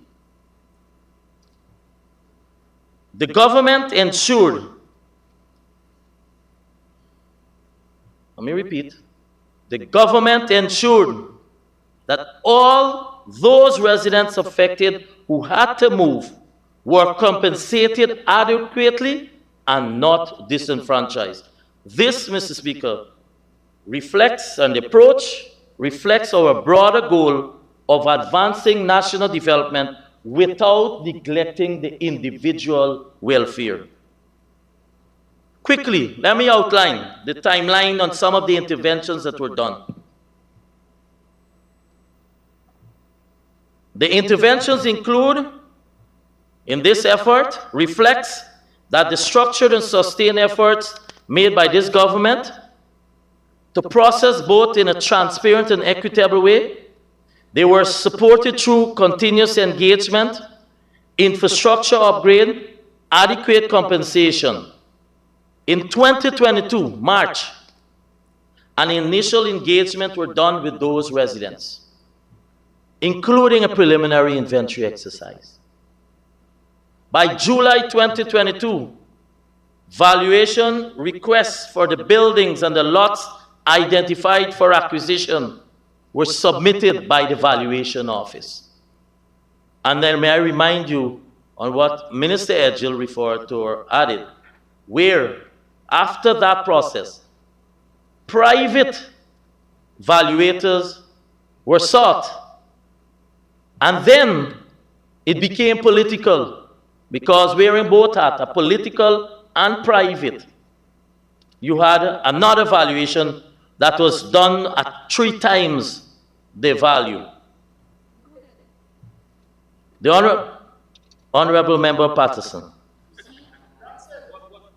The Honorable Mr. Speaker, in October 2022, after all of what I've just said, at the ministerial level, engagements were done with those residents. So we've had preliminary, technical, and now we're at the ministerial.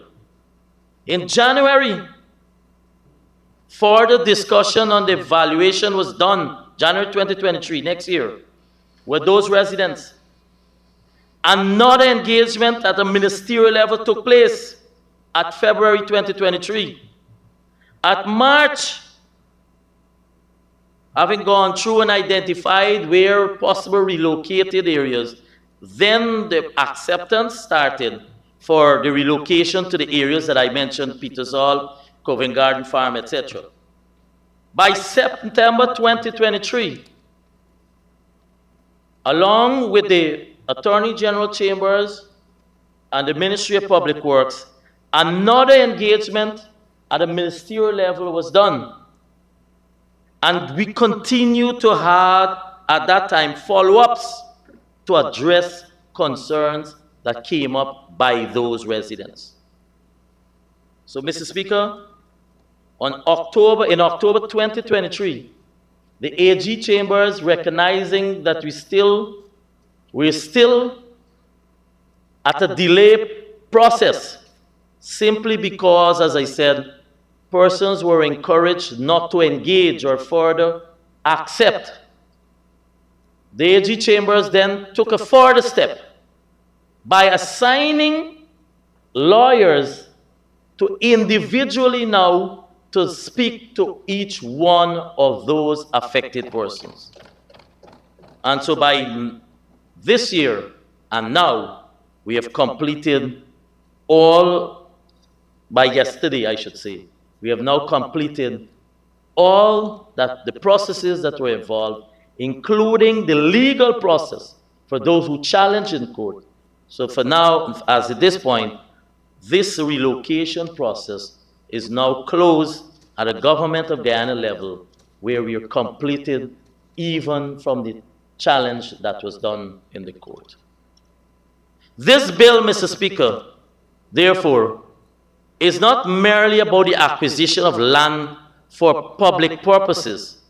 It is about progress. It is about fairness. It is about the responsible stewardship of resources. The projects undertaken under this process, whether highways, housing schemes, or other infrastructure, are vital to our national development and economy.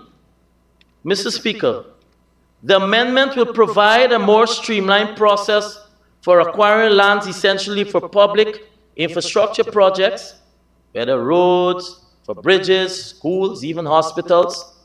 These developments are not just a matter of convenience. They are the foundation of equitable access to services, connecting communities, and driving sustainable economic growth. In regions where infrastructure development was delayed due to dispute over land ownership or access, this bill will enable the government to act decisively in the public's interest while ensuring that the fair compensation is done to the landowner. An assessment on land use in Guyana will show large areas utilized or concentrated in private hands. This amendment will empower the state to reclaim land for public purposes, such as housing, agriculture, community development, but by redistributing the land access in a fair, structured manner, we are fostering inclusivity and empowering Guyanese to contribute to nation's development. Mr. Speaker, we must acknowledge that our land is not just a resource, but a heritage. This bill strengthens the state's ability to protect critical ecosystems and even biodiversity by designating lands for conservation, reforestation, and even ecotourism. It positions Guyana to meet its climate change commitments by ensuring that we can acquire for utilizing for sustainability, safeguarding them against exploitation and degradation. Through this amendment, the government is ensuring that acquisition processes are governed by principles of, and I repeat, fairness, transparency, and accountability. It provides a clear guideline on compensation for landowners and the conditions under which acquisitions occur. This will build public trust and reduce conflict or litigation over land disputes. I understand, Mr. Speaker, that some may raise concerns about the state's intention, but let me assure this honorable House that this bill is not about overreach, but it's about balance. It ensures that the state can act decisively in the public interest while protecting the rights of landowners through a fair process. This amendment is not a threat to private ownership, but a safeguard to ensure that land is used responsibly for the collective benefit of all Guyana. These amendments will simplify and expedite the land acquisition process, reduce bureaucratic hurdles, and often delay infrastructure projects. It balances the interests of property holders with public needs while promoting an equitable approach that considers social justice and the need for development. I can confidently say that the proposed amendment aligns the Acquisition of Land for Public Purposes Act with national development goals, particularly those related to improving transportation and housing-related infrastructure, which leads to overall economic growth. I stand here, therefore, firm in the support of these amendments. And in conclusion, Mr. Speaker, the Acquisition of the Lands for Public Purposes Amendment 2024 is a forward-thinking piece of legislation that ensures our land resources are managed effectively, equitably, and sustainably, and it aligns with our national vision of inclusive development, environmental stewardship, and social justice. I therefore urge the honourable members on the other side to recognize the critical importance of this bill and to lend your support to its passage. Together, let us all lay the groundwork for a Guyana that thrives not just today, but for the generations to come. Thank you, Mr. Speaker. Thank you very much, Honorable Minister Kroll. Now for the Honorable Member, Ms. Annette Ferguson.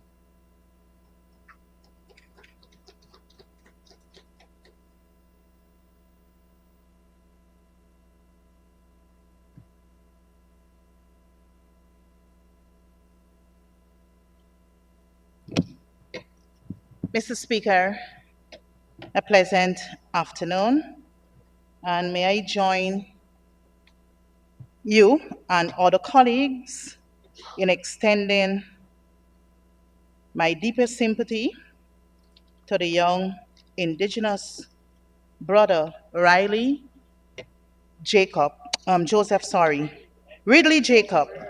Joseph, who passed a few days ago. Oh boy, and Mr. Speaker, let me also, as I'm on my feet, since we're in a happy moment, the Christmas season, to extend my personal greetings to all members of this House. And we all must remember the reason behind the season.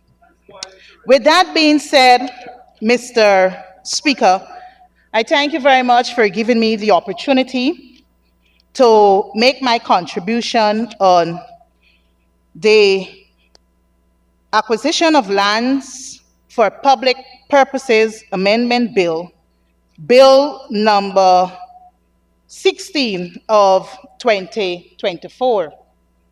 Mr. Speaker, with being truthful here, I don't intend to be too long because I think many of the opposition concerns were well elucidated by my former colleagues, Mr. Nahi Paul, and also Brother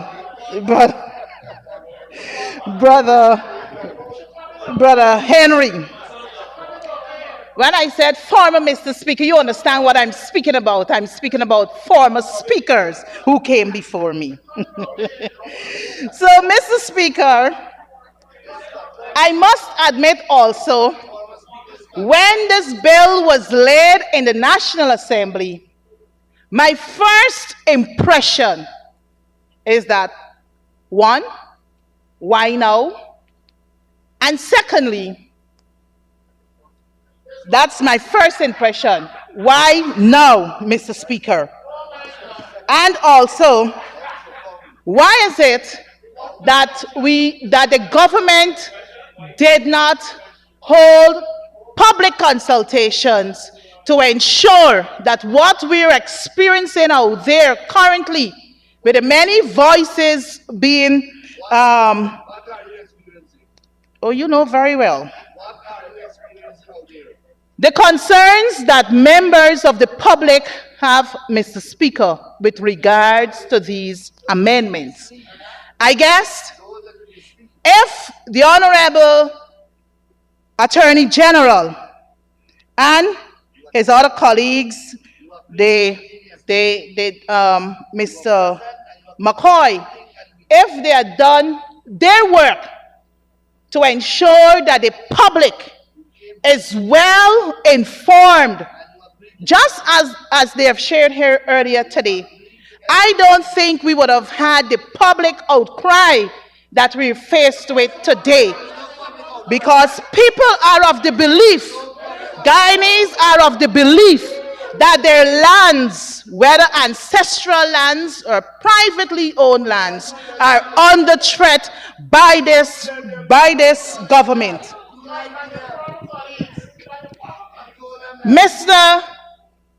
Speaker, the other point I wish to raise here, based on my colleague, the Honorable Colin Crowell, who made a point earlier that in the interest of development,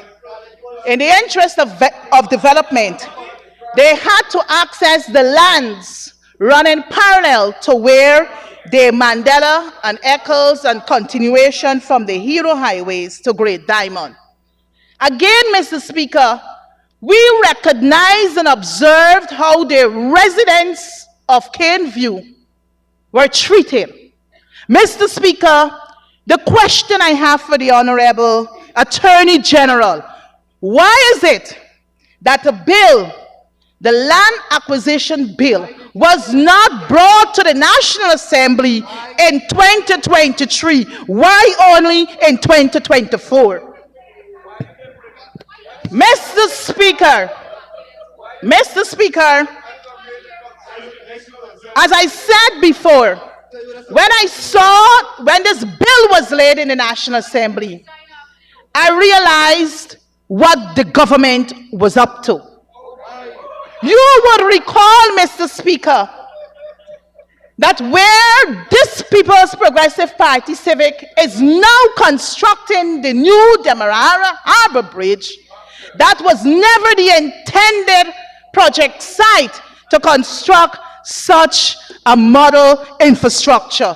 You know, Mr. Speaker, a caring coalition government, what we did, we had a feasibility study done. And the feasibility study showed, Mr. Speaker, that a prime area for such a project would be at the Houston area. Mr. Speaker, in that feasibility study, it was found that one resident would have been affected. And I think the coalition government would have engaged that property holder.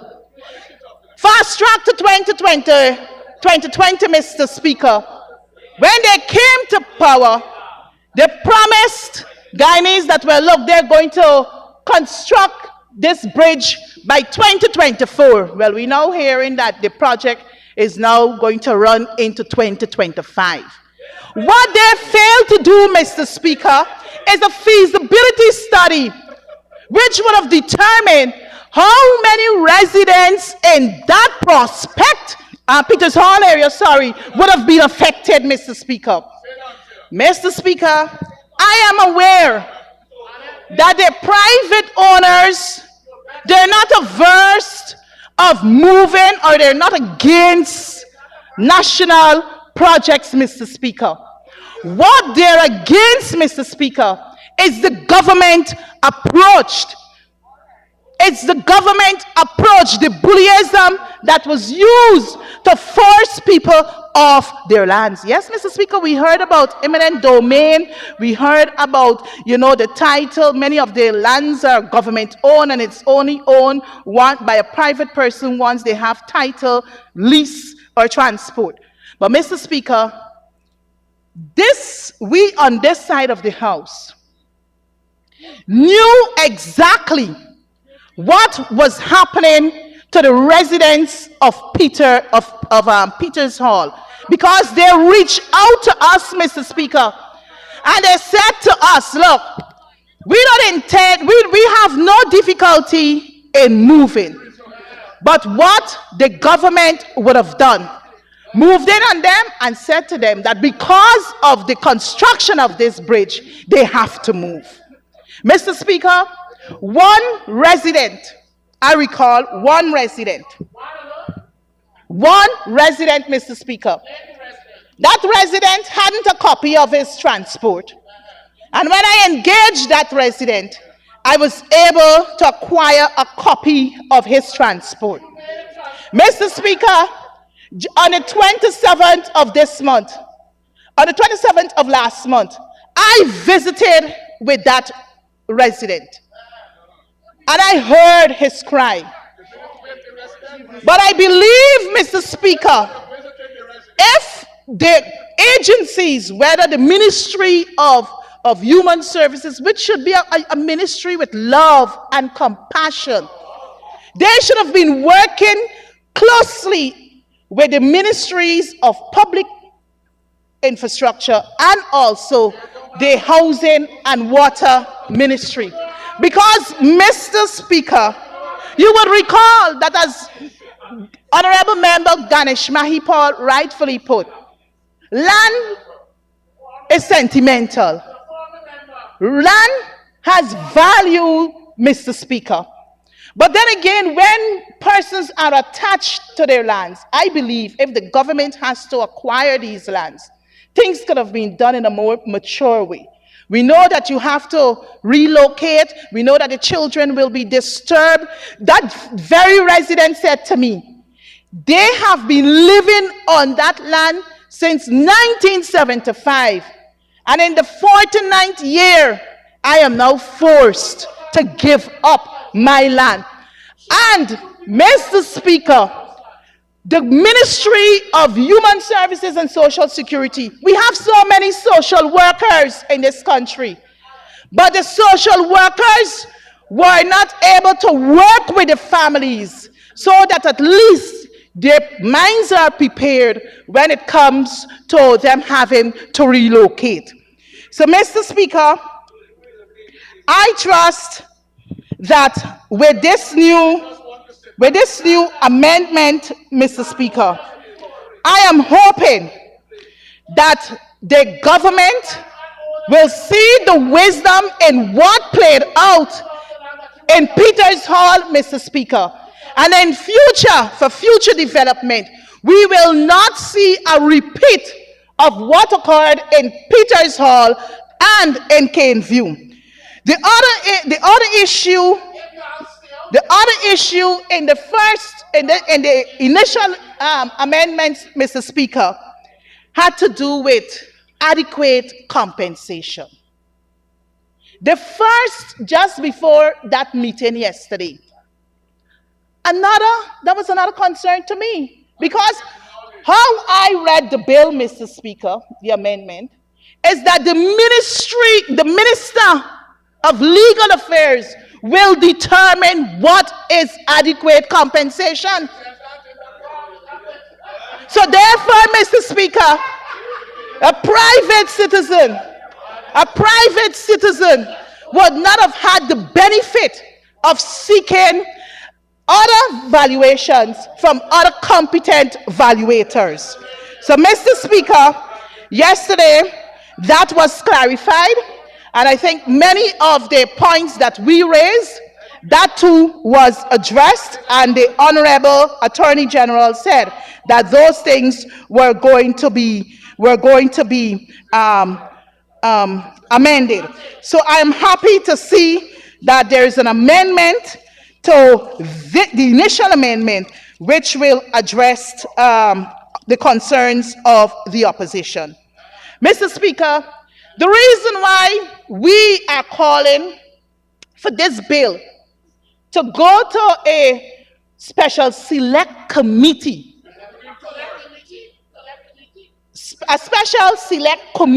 Mr. Speaker, is to ensure that many of the concerns of our residents and the people out there that the people have, ancestral land is a big topic for discussion right now, because citizens feel that once this bill is passed, the government can move onto their lands by tomorrow.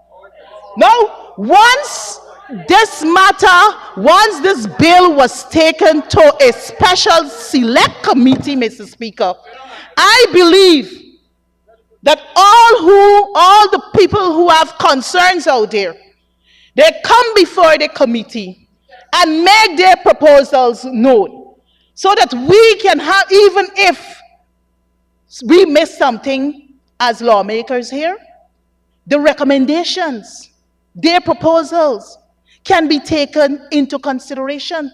We had the situation with the single windows unit bill, Mr. Speaker. We had issues with that bill, and we felt as an opposition that we have amendments that can strengthen the bill. The government agreed with our proposal that the bill should be sent to a special select committee. Mr. Speaker, we work collectively, we work tirelessly, and still many of the amendments that the opposition proposed, the government did not take those amendments into consideration. So, Mr. Speaker, I believe that this bill, though we are debating this bill on this 18th day of December 2024, I believe the time has come, the government still has some time to consider the proposal by the opposition for this bill to be sent to a special select committee so that we can hammer out the issues and get the voices of our people be a part of this bill. But we understand the nature of these people across there, Mr. Speaker. It is either their way or no way. So, Mr. Speaker, I would like to join with my other colleagues. I would like to join with my colleagues, Mr. Speaker, and ask the government to consider our proposal in sending this bill to a special select committee. We could tie it down to days, probably 2 weeks, 3 weeks, so we can get other persons, so that those who have ancestral lands and don't have title, lease, or transport to those lands, they can come before the committee, present their cases, and then the committee will be able to say to them, well, look, if their proposals can be taken into this particular amendment. So, Mr. Speaker, with that being said, I join my fellow colleagues, and I am saying, I'm calling on the government. I am calling on the government to concede to our request by sending this bill before a special select committee. With that being said, sir, I wish to thank you very much for your attention. Thank you very much, Honorable Member. And now for the Honorable Minister of Labor, Honorable Joe Hamilton.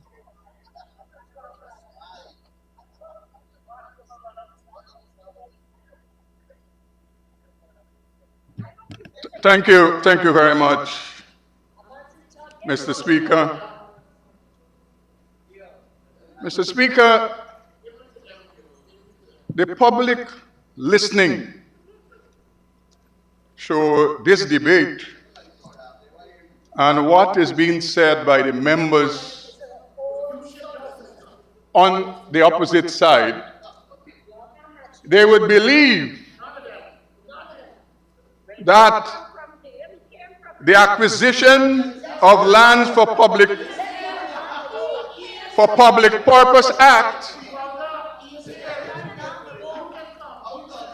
is now being enacted. The public will know that this is a piece of legislation that existed since 1914, had amendments in 1972, had amendment in 1975, had amendment in 1990, and another amendment in 2001. Now in 2024, amendment number 5. because the opposition make it out like the PPP civic government bringing a legislation here that never existed. The amendment, Mr. Ramjet, and you're a lawyer, you must know better. The act is here since 1940. We are debating amendment to the act. But the point I'm making is that the opposition speaks like if we are now bringing a principal act in 2024. And that is the point I'm making. Not an amendment as is being debated. It's an amendment we're debating. Mr. Speaker, the other issue is, you know, I have been in this National Assembly since 1998. And the worst set of MPs I have had to endure is those that are sitting on the opposite side from 2020. Mr. Speaker, when you hear the opposition members in and out of the National Assembly, when you hear them speak, somehow I'm reminded about a song some years ago sung by Lord Nelson. You know, you hear them speak, the opposition, they just make things up. You know, I mean, they stand before you and they make these things up. Mr. Maipol, this song, Mr. Naipol, I don't know if you're old enough to know, the song by Lord Nelson was King Liar. King Liar. And Liar. I don't want to sing here, but I will just read, I'm reading the first verse of this song, so that I will frame my conversation around it. And it says, I know some of you wouldn't believe me, but if I lie, ask me, good friend Mackie, it was a big lying competition to see who they would crown as lying champion. Liars from all parts of the West Indies. They said, Honorable Minister, please. Yes, but I'm asking you to desist, right? Please, no more reference to that word, right? Please. Big shots on truth, people. from foreign countries, from a field about 1,000 or so entry. In 2 days it boiled down to leave just 3. And so I come to honorable leader of the opposition. This is what he said very shortly. This is what he said not so long ago. He said, when we were in government, you could have paid somewhere between $1,000 and $500 for a bottle of gas.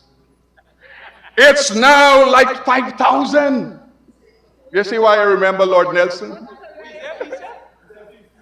He said, when we were in government, you could have paid somewhere between $1,000 and $500 for a bottle of gas. It's now like 5,000. He's staring in the camera. You see why I remember Lord Nelson? Then not so long ago, Honorable Don Hastings on the social media. And here, William speculated that Tushaw, critical of the government policies, may be deliberately targeted, urging the government to listen to constituent criticism rather than dismiss it. God help us in this country.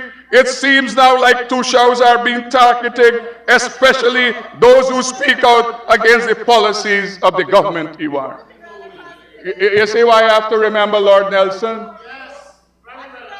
And then just 2 days ago, not a gentleman who presents himself as a presidential candidate.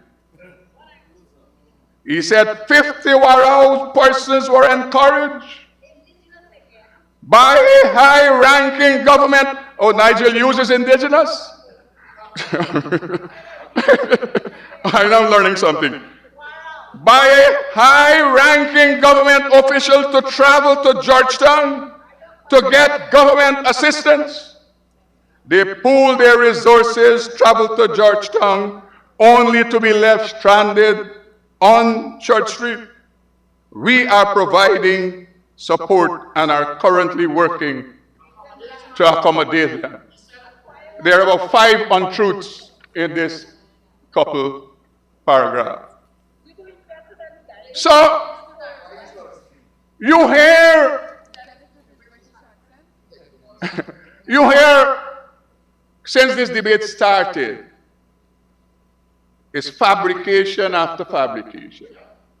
And nothing that has to do with the bill. Importantly, the opposition regularly called for, let us work together amicably.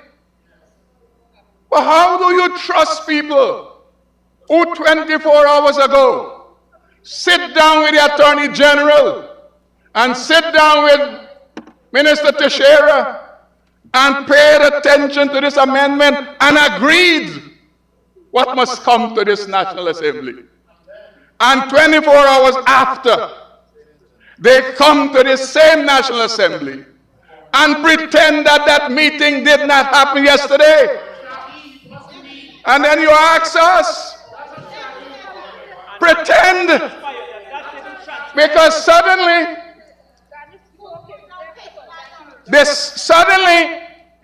everything they agreed to yesterday, now they come to the National Assembly speaking to the public, and they're trying to suggest that they never agreed to these things. And then you ask us, let us work together amicably. People gotta trust you. You don't work it out yet. You haven't worked it out yet, even after 4.5 years in opposition. That the reason why you get kicked out of government is because the Guyanese people did not trust you. You don't work it out yet. And so you sit with the government. You agreed. You accepted the explanations given by the Attorney General. And then you come here. You come here and you cry crocodile tears. I would urge all PNC Kabakamites to leave me alone. Please leave me alone. I have forgotten about you all a long, long time. A long, long time. Mr. Speaker, then Sunday, the fringe elements, they are the caucus. So on one side is the opposition politicians.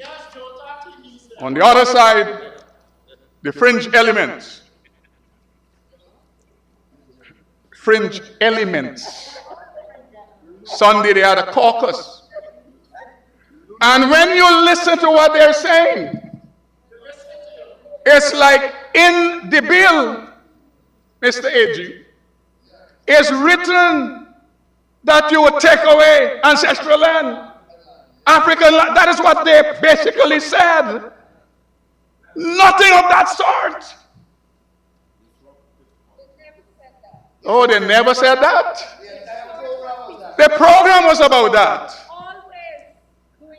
And so we never said that, but then we always doing that. yesterday, Mr. Speaker, to build up on the conversation they had Sunday, this is what was said by one Mr. Vincent Alexander, speaking to this amendment. I want to caution you there, he's not here, so please don't quote. Yes, Mr. Alexander is not here. Mr. Alexander is not here. Do you want me to stand, Minister?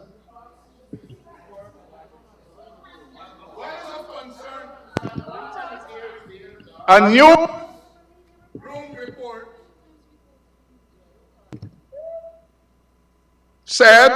reported, what is of concern now is that the acquisition is taking on some interesting angles. For example, the bill talks about prompt compensation, which means that it does not allow for a period of negotiation. And so, people can be shortchanged in the process of compensation. The bill speaks about interested party coming forward, and the minister determines who is the interested party.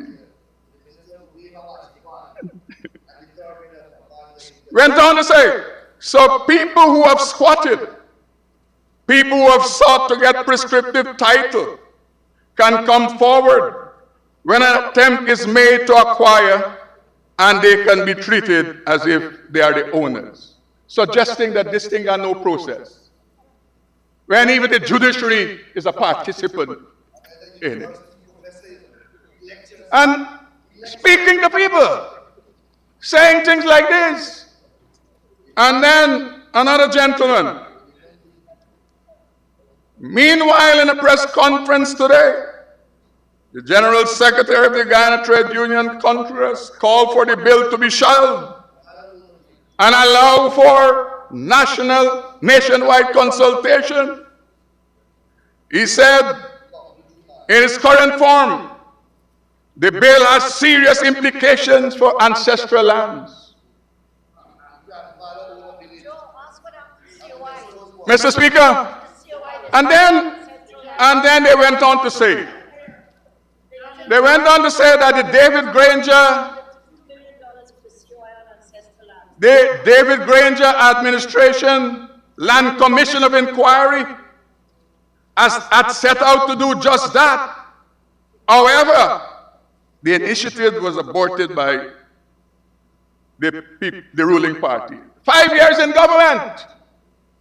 If you wanted to do it, you would have done it.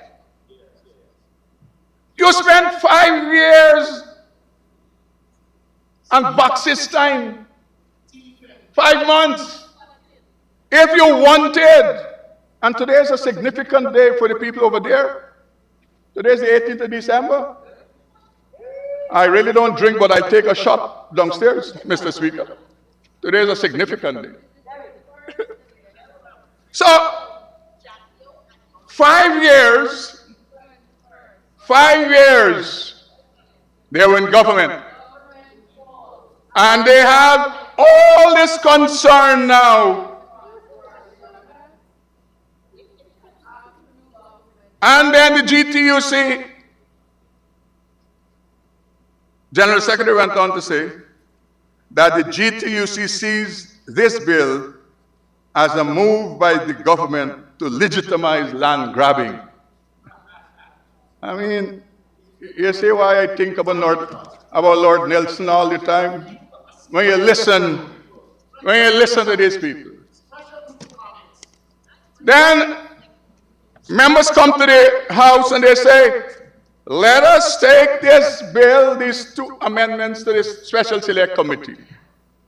They are attempting to say, let us go spend 2 months just to debate, as Attorney General said, just to debate about 2 words.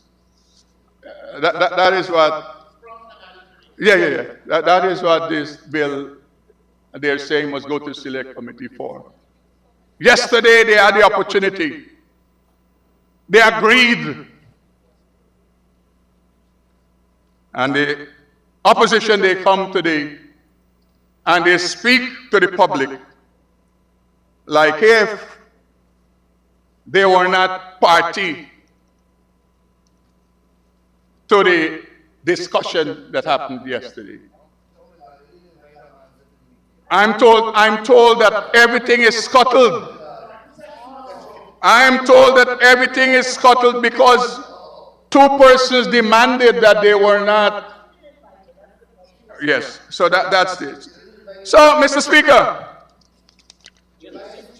now, what are the features of the amendment?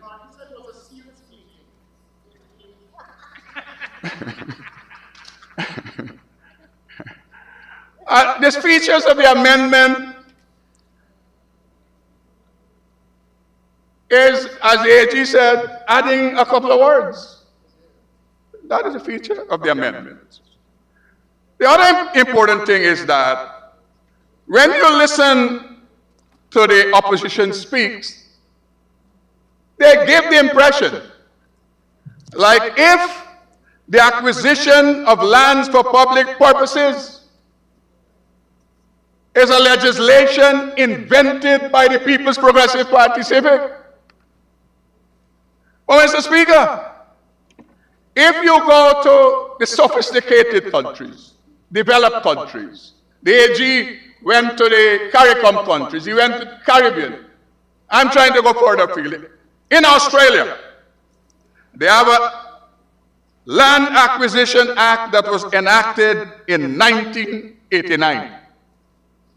And some of the same features as regards advance payment. It is similar to Guyana that proposed in the amendment. The Australian Act allows advance payment for up to 90% of the compensation amount after acquisition. The advance can be made upon application by the landowner and requires proof of ownership. The same thing this act is saying. It talks about encumbrances. The AG spoke to if a mortgage is on the property. The United Kingdom has a Land Compensation Act enacted in 1973. Similar provision. And Mr. Speaker, in the research, India, Mr. AG, they talk about a case that went in front of one Judge Mukherjee, and he was dealing with it. And so the justification for acquisition of private property for public purposes is that the interests of the public are paramount and that private interests have to be subordinated to public interest. This is not Anil Nandalal saying that. This is India, a judges determining a case. Public interest must be subordinated to the necessities of the government. And then the judge went on to say this: it is a right inherent in every sovereign to take the appropriate private property belonging to individual citizens for public use. So this thing you're trying to make out, like if this is a PPP invention, like it's something alien to the world, jurisdiction across the globe. They have a similar legislation. The judge went on to say this: the right which is described as eminent domain in American law is like the power of taxation, an offspring of political necessity, and it is supposed to be based upon an implied reservation by government that private property acquired by its citizens under its protection may be taken or its use controlled for public benefit, irrespective of the wishes of the owner. So don't make it out, Mr. Ramjatan, like this is an invention. Like there is a PVP invention. Jurisdiction that the developing world look to. They have similar legislation. They have similar legislation. Mr. Speaker, the Attorney General and my colleague Colin Crowell dealt with the present cases before the court. Yeah. So, Mr. Speaker, the Attorney General outlined about the protection of citizens under the Constitution. And you know, Mr. Henry was reading parts of the Constitution, and he's talking about other law. The other law he's talking about, that's what we're debating, you know. And you really don't understand that that's what we're debating, you know. So, Mr. Speaker, this conversation that the opposition is attempting to have out there to skew an amendment to an act that existed since 1914 is really reckless. And power to ensure that we say to the Guyanese people, all that is happening here is the Fifth Amendment to an act. It's not a PVP invention. Finally, Mr. Speaker, I would say this to my opposition friends. You cannot discuss cooperation and collaboration when we cannot trust you. Simple. That I sit with you. And you know that's a propensity. I give you two examples. And Frank, you remember this. There wasn't a clear winner one year in Region 4. And there was a discussion about rotating chairmanship. Bartica. Bartica, there was not a clear winner. And there was a discussion about rotating mayorship. And of course, Georgetown. So, that is the attitude, the history, the evidence that the People's National Congress, APNU, AFC, one Kubutu, same people, same attitude. They sit with you as a government, agreed to things. Oh, and how do I forget this one? Sat down and decide the electricity rate in Linden.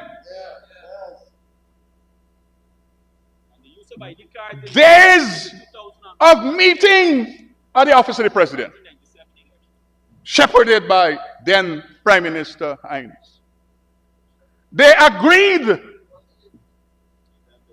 And then they came to the National Assembly.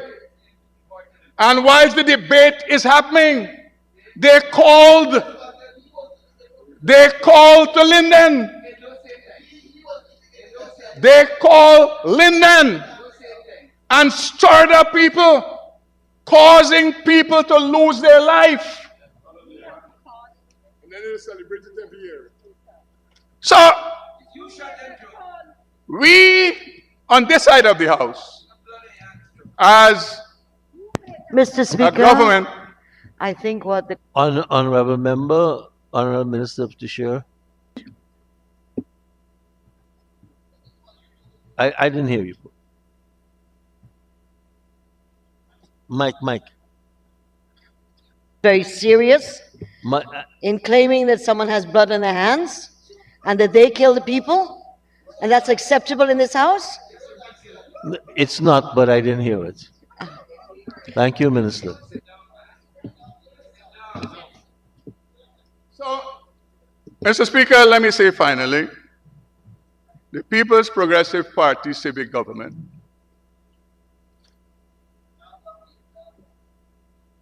will have the type of interaction with you when you change your ways.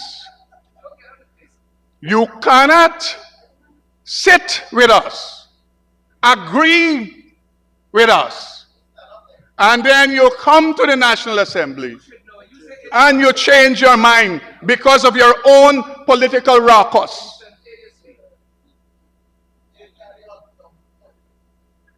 We elected to govern, as we have done. We will continue to govern this country and to continue to give service and benefits to the people of this country, with or without you. And we have shown that over the last 4.5 months.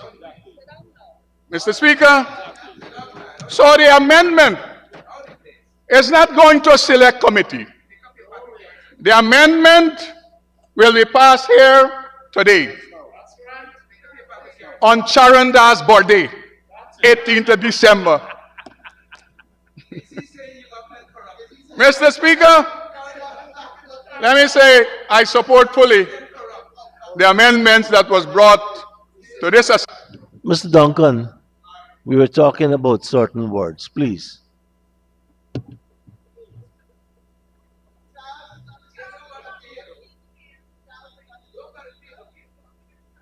Yes, Mr. Speaker.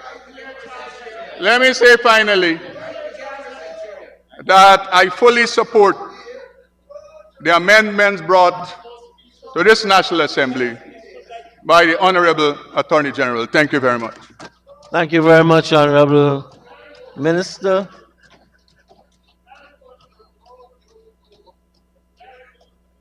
We have been here, I have been hearing a lot of words which I don't entertain in the House. And I'm asking people to desist. And another matter, when persons say you, whether they're speaking from the mic or I hear a heckle, you normally refers to the speaker because they speak to me. I get a lot of blows, but my skin is thick. And though this might be the worst parliament ever, I'm still speaker. So we can object to many things being said. But once the speaker says you, I take it as me. And if I get very offended, I will raise. But when a person, an honorable member, is named by anyone in the speech, then I will intervene. The next speaker is the honorable member, Walton Dizier.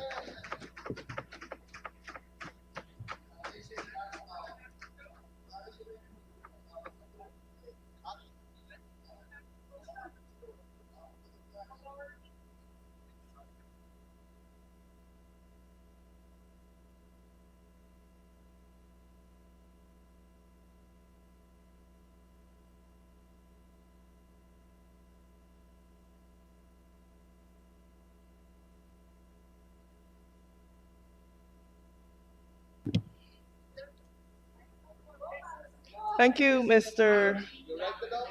Speaker. Mr. Speaker, I rise to make my contribution to the debate.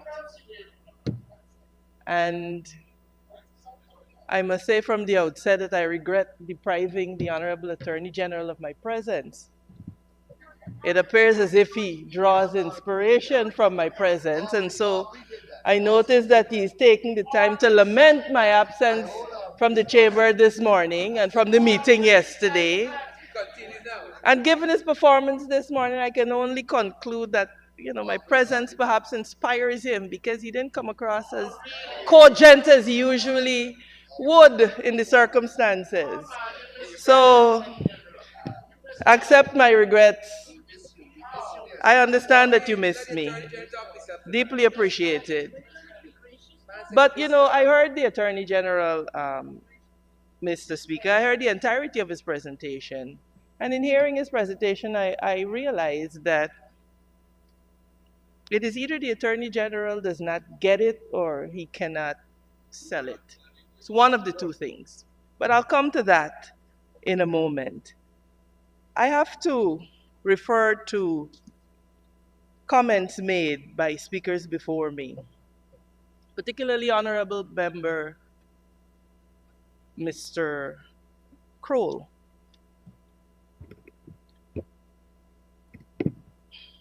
Mr. Speaker, I think my mic is somehow cutting out. I wish to refer to comments made by the Honorable Member Kroll, and I quote, took this particular quote, treated with dignity and respect. And I could not help but wonder if this is Mr. Kroll's treatment of the people of Guyana with dignity and respect. Please don't, because the citizens of Caneview Avenue in Mocha, Arcadia, that had their properties bulldozed, that had some of their livestock attempted to be buried, beaten by police. Miss Chevron Eastman was on the ground in mud, face down, and the Honorable Minister has the gall. Honorable member, I normally keep quite abreast with what is happening, and these incidents you're referring to escapes my memory. You're going to have to provide some evidence to me. Please. Mr. Speaker, Sorry, press the mic again. Mr. Speaker, as is the practice of this Come on, Honorable AG. House, when a fact is in dispute, you usually invite members to lay the evidence to the House. And in the circumstances, Mr. Speaker, I will be happy, very happy, to lay over that evidence to the House and refresh your memory accordingly. Because I guarantee you, the people of Caneview Avenue have not forgotten. And Mr. Speaker, you know what is galling about it? We were told, and this is why I smile when the Honorable Attorney General comes here to tell us that people of Guyana must trust them. Oh, their homes are in the path of the road. Their homes are in the path of the road. The road is completed now. And we see very clearly that the people were never in the path of the road. Trust us. But we must trust them. Dignity. And then they will not, with any modicum of decency, afford the residents of Mocha, Arcadia, the use of that land. You know what they will do? They will sell it to the Triple F Mafia, their friends, their families, and their favorites. And then you all come to this house to tell people about, one Guyana. If you all are serious about one Guyana, revert those lands back to the people of Mocha, Arcadia. Have it for their use and benefit. And then is when we will know that as a government you are serious about the welfare of the people of Guyana. Outside of that, you are sounding brass and tinkling cymbals. Mr. Speaker, another comment was made by the Honorable Member Kroll. He emphasized that the people in Mocha were on the reserve at Kenview Avenue. He said, quote, unquote, it was a reserve. Mr. Speaker, I want to bring to the honorable members' remembrance the 76 informal squatters at Greenwich Park Railway Embankment and Iflock Railway Embankment. Mr. Speaker, the day before, they were bulldozing properties in Mocha. The day after, they were handing out titles to these people on the same embankment. That is the problem that we have, Mr. Speaker. They come here to tell us to trust them. And in their very administration of the law, they lack the ability to have their conduct conform to the requirements of the law. But we must trust them. We must trust them. Mr. Speaker, I want to remind the honorable member, because I made some notes. Let's look at Success. Let's look at Hillfoot. I referenced Caneview. Let's look at Amelia's ward, Mr. Speaker. Let's look at Sarah Jordan. Mr. Speaker, juxtapose those against the treatment of squatters in the Conservancy Dam, where even though they were in the Conservancy, they were given light and water. In Conservancy Dam. But they come here to tell us we must trust them with the administration of this law. Mr. Speaker, you have to understand why Guyanese are animated. It is because, Mr. Speaker, time and time again, Guyanese and particularly Afro-Guyanese have been disadvantaged and dispossessed by this government. And I have zero apologies for stating it because it is a fact. It is a fact, Mr. Speaker. And let me tell the members on the other side, you all come to this house to talk about, if you speak about the dispossession of lands, you are somehow racist. I will address that in my substantive presentation, Mr. Speaker. Right now I'm pointing out just the rank, Mr. Speaker. And I don't think we could use the word hypocrisy, but it is the most fitting word that I could come up with. The two-faced, the fork-tongued Wells approach of the members on the other side. And then they come here, and you know, it is so rich. It is so rich to get a lesson on trust from Joseph Hamilton, honorable member. That has to be the joke of the day, that Joseph Hamilton, the honorable member, is coming here to lecture us on trust. Anything else, Joe? Polari, planting chip, but not on trust. You can't lecture us on trust. You know, I know the honorable member Jill was boasting that as a part of their efforts to outreach to people, they were helping with rents of up to $150,000. Mr. Speaker, there is such a disconnect between this government and the man on the street. $150,000 is the cost for a one-bedroom apartment in Providence. And so, for him to come here and boast that they are relocating families who are living in 3-4 bedrooms house and supporting them with $150,000, it is so far removed from the reality of what they face, of what our citizens face. So, Mr. Speaker, it does indicate a disconnect. I wanted to address those points, Mr. Speaker. Mr. Speaker, I want to say here again today, like I said on the last occasion that we passed the data protection bill, the open data, thank you, honorable member. Appreciate that. Mr.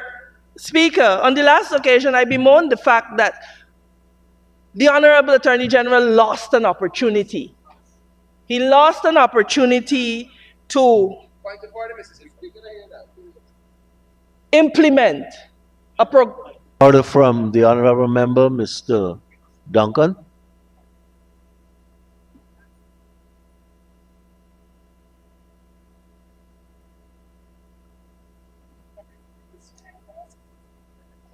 Honorable Speaker, I'm hearing a lot of racial epithets coming from the Honorable Kwame. I don't know. That's not a point of order. I thought you were objecting to something your member just said. Go ahead, honorable member, Ms. Amanzo. Thank you, Mr. Speaker. I'm quite confident that Mr. Duncan would not object to something that I've said. Mr. Speaker, like I said, when we passed the Open Data Act, I bemoan the fact that we lost an opportunity to implement for Guyanese a really progressive framework. And Mr. Speaker, this today again is my anxiety, Mr. Speaker. Mr. Speaker, you know, the trouble that I have with our Attorney General, the Honorable Member, is he has a tendency to continuously approbate and reprobate. And it's problematic. I have heard the Honorable Attorney General say many a times, oh, you know, we are shedding the shackles of colonialism and we're moving forward. But here he comes to this House to say to us that this is a power that has been reposed in the government since colonial times and is not something he invented. We are aware of that, Mr. Speaker, but we are also acutely aware that the government has a duty. It has the power, sir, to implement frameworks that are progressive, that are in keeping with where we are as a country.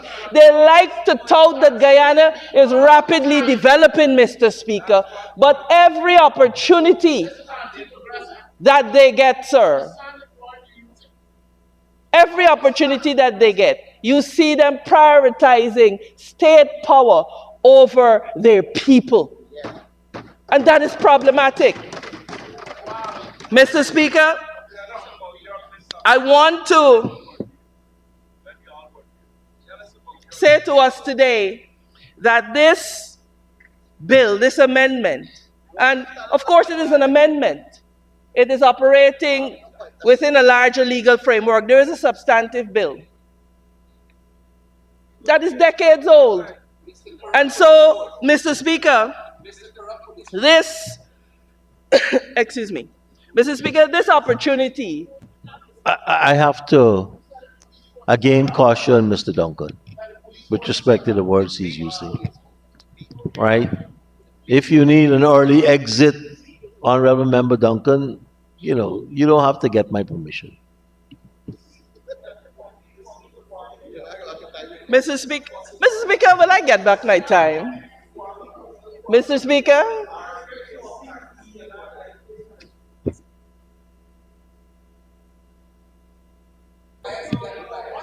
Mr. Speaker, may I proceed, sir?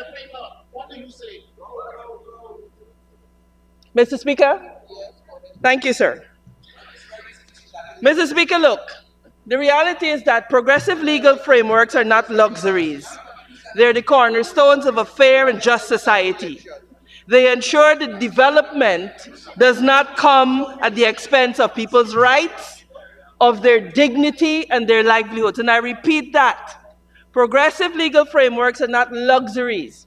They're the cornerstones of a fair and a just society, and they ensure that development does not come at the expense of people's rights, dignity, and livelihoods. Mr. Speaker, for the time that we are in, Mr. Speaker, and you know, Mr. Speaker, I hear the members on the other side heckling about the preparation of my speech. I want to assure the honorable members that my first degree is from an accredited university.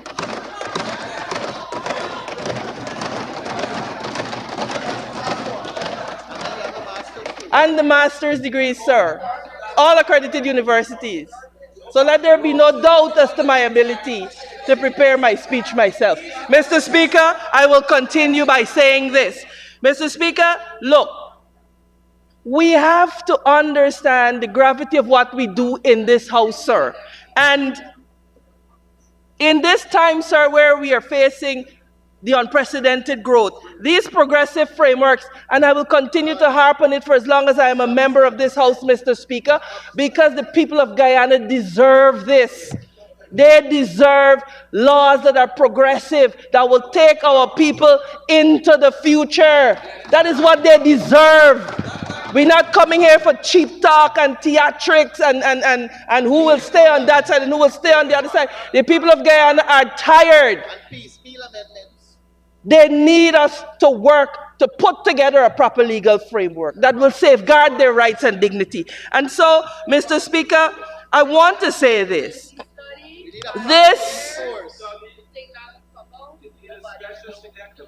Mr. Speaker, there are a couple of issues that I have with the land acquisition framework that currently exists in this country. Mr. Speaker, these are very glaring flaws that we ought to have taken the opportunity to correct. The first one, the current legal framework neglects social and emotional loss. And I heard the Honorable Member Hamilton reference the Australian legislation. And this is why I continue to be troubled by their approach to the welfare of the people of Guyana, because that very legislation that he mentioned makes social and emotional loss a priority to the degree that the Act requires that this be evaluated and a monetary sum allocated for that. He didn't mention that. He conveniently forgot to tell the Honorable House that. Mr. Speaker, we have to understand, and the members on the other side said it, that land for most people, sir, is more than a physical space. It is home, it is identity. That is the mango tree that I climbed on when I was 5. This is where I fall and broke my hand. Mr. Speaker, so it's more, and you know, you hear the Honorable Colin Crowell talking about all of the roads and all of this and all of that, and they fail to understand the human component. But it's not a surprise, because this continues to be a government that prioritizes concrete over care. And so, Mr. Chair, this current legal framework, sir, the amendment, the Principal Act, all of it, it perpetuates structural inequalities. Mr. Speaker, you know, Mr. Speaker, I would suggest that the Honorable Member Indar concern himself with the poles that are collapsing on Aubrey Barker Road. I would suggest you concern yourself with that. And don't worry about my turn of phrase. All of your poles are falling down, and that ought to trouble you. Mr. Speaker, the current legal framework perpetuates structural inequalities like this. Mr. Speaker, we talked about market-based valuations, sir. But these valuations fail to account, sir, for systemic disparities. And Mr. Speaker, there is a tendency, and there was a study in the US that bore this out, that people, that authorities tended to undervalue properties owned by minority communities. How do we safeguard our people against this? You see, Mr. Speaker, we like to talk about the law, but it is the animus behind the thing that we have to be concerned about. Because if you have the best written laws and a government without the spirit and intent to uphold it, we are wasting time. And so, Mr. Speaker, how do we as a community address the historical underinvestment in these areas? We talk about, yes, there is going to be evaluations, etc., but are we looking at the equitable nature of those guidelines that will guide those valuations, that will make sure that if I'm living in Mocha, that my land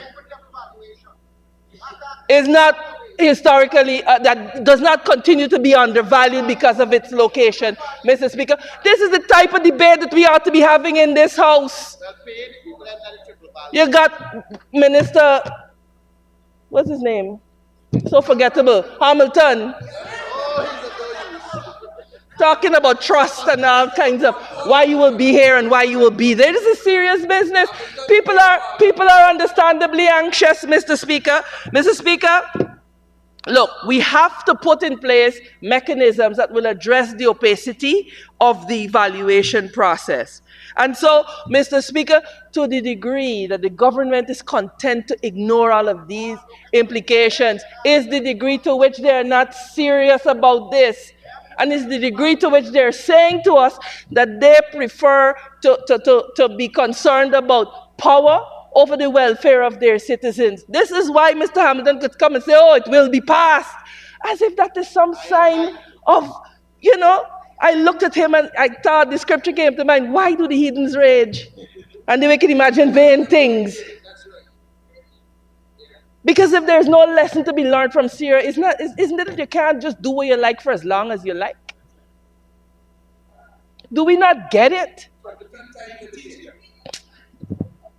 Mr. Speaker,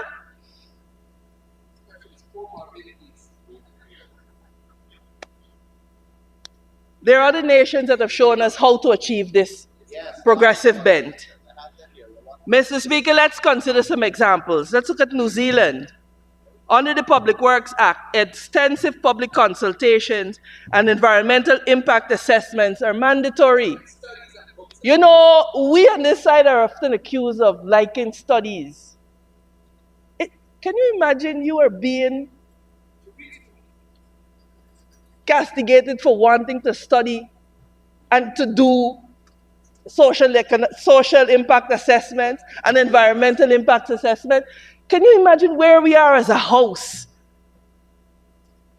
as a nation, when the government is going to accuse us of wanting to do too many studies? God help us. God help us. Mr. Speaker, so the lesson here for Guyana, I think, is that we could safeguard the cultural and ancestral aspects of our communities and ensure that their voices are central, sir, in the acquisition process. Mr. Speaker, let's go to Australia that the honorable member mentioned. Mr. Speaker, they, of course, have a framework for indigenous lands that prioritizes free, prior, and informed consent. That, of course, is mirrored here in the various provisions of our Amerindian Act. And so, Mr. Speaker, to a large degree, as it relates to indigenous lands, we have achieved that.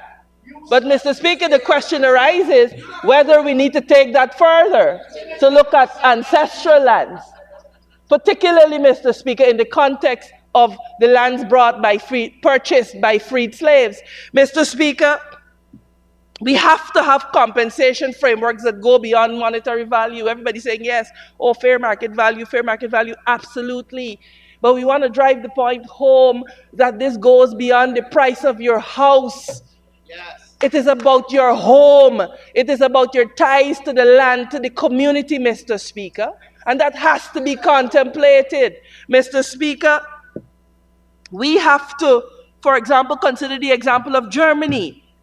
And they have a provision that says that independent tribunals, not the minister, oversees acquisitions, and that protects the government from accusations of bias and lack of transparency. And so, Mr. Speaker, it is something that we have the opportunity now that we are revising this framework to implement. There's nothing preventing the government from doing it. Absolutely nothing. Mr. Speaker, let's look at Canada. Their Expropriation Act ensures comprehensive compensation, including relocation costs and emotional damages. And of course, it provides accessible legal resources for affected parties.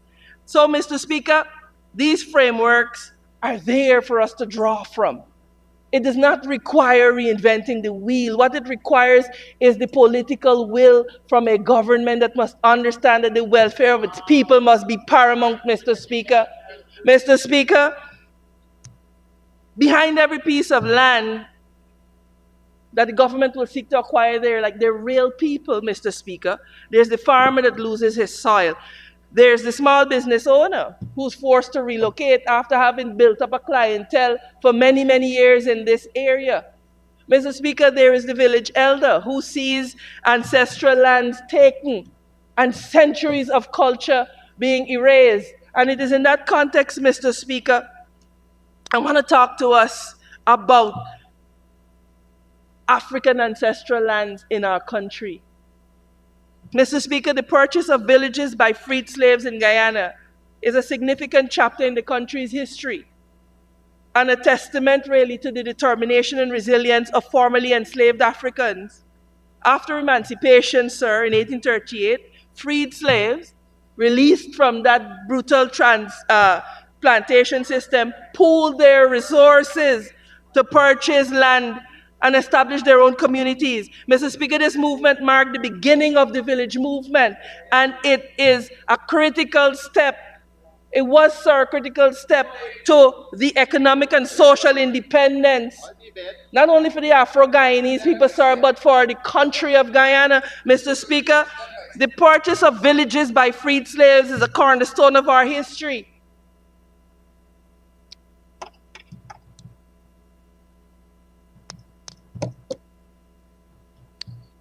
It symbolizes resilience, Mr. Speaker. It symbolizes independence. And it symbolizes the pursuit of economic freedom. Mr. Speaker, as we consider this bill today, we have to honor that legacy. We have to honor it. Mr. Speaker, freed slaves invested their hard-earned savings to build self-reliant communities. Their struggle for land ownership is a reminder of the deep historical and cultural significance of land to our society. Mr. Speaker, it was symbolic of community engagement.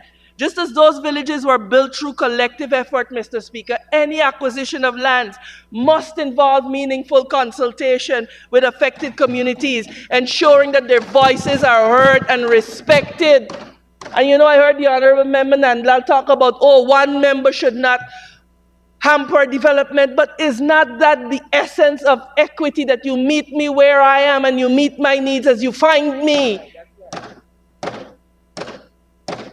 Mr. Speaker, fair compensation. Compensation should not only reflect the market value, but the cultural and historical importance of the land. Mr. Speaker, this is important to preserving trust and justice. Trees in this country from which my ancestors was hung. And that has to mean something, Mr. Speaker. Has to mean something. Mr. Speaker, we must prioritize minimizing disruption to communities and maintaining their structures, ensuring development benefits rather than displacing those affected. Mr. Speaker, we have to preserve the heritage, the lands of historical significance, such as burial sites, sites from which slaves were hung, must be preserved, and we must ensure that they are preserved in our national development goals. Mr. Speaker, finally, sustainable development. I heard the Honourable Member Colin Cole speak about sustainable development. Nowhere in this proposed amendment or in the existing legal framework is there a reference that mandates the government to take into account sustainably developing these communities. None. If we are serious, it cannot be a matter of discretion, Mr. Speaker. Mr. Speaker, finally, reparative justice. Integrating historical awareness into our policies allows us to address past injustices and promote equity, particularly, sir, for historically disadvantaged communities. Mr. Speaker, by approaching land acquisition with fairness, with transparency and respect for our history, we not only honor the sacrifices of our ancestors, sir, but we also lay the foundation for a more just and inclusive Guyana. So, Mr. Speaker, in conclusion, I want to say this to us. We often talk about this idea about Guyana being the land of 6 races, and we tout it as a beautiful thing, and it is a beautiful thing. But with that beauty, sir, comes a burden. And that burden is that every group has to be met where they are. Every group. Mr. Speaker, it must ensure that no race or community is marginalized, especially in matters as fundamental as land acquisition. And finally, sir, in this context, it means, of course, equity in access and opportunities. Land acquisition policies must be designed to ensure fair treatment for all communities, irrespective of their race or ethnicity. This includes transparent processes, equitable compensation, and support for those affected. 2, we must preserve the heritage, land tied to culture or historical identity of any racial group must be respected and protected. This legacy of each group is a part of our collective heritage, and preservation is vital. Mr. Speaker, public projects on acquired lands must directly benefit all communities. Infrastructure, housing, or services developed should not disproportionately favor one group while excluding another. Mr. Speaker, historical patterns of land ownership must also be carefully reviewed, sir, to avoid perpetuating the inequalities that could leave particular racial groups at a disadvantage. Mr. Speaker, cultural sensitivity in decision-making requires that this government engage communities in meaningful consultation and consider their unique concerns and traditions when acquiring land. Finally, Mr. Speaker, we could promote unity through fairness by ensuring that our land acquisition policies are inclusive, that they are just. We can strengthen national unity and demonstrate our commitment to the equality of all races, Mr. Speaker. And so even, Mr. Speaker, something like this Land Acquisition Act presents to this House the opportunity to demonstrate its commitment to fairness, to equity, to equality. In essence, embracing the diversity of our 6 races, sir, it means embedding fairness, inclusion, and respect into every decision we make about land, Mr. Speaker. Because the land is a shared resource, sir, that must benefit every Guyanese, not just the friends, family, and favorites of the PPPC government. Thank you, sir. Thank you very much, Honorable Member. Now for the Honorable Member, Mr. Sanjeev Dattadin.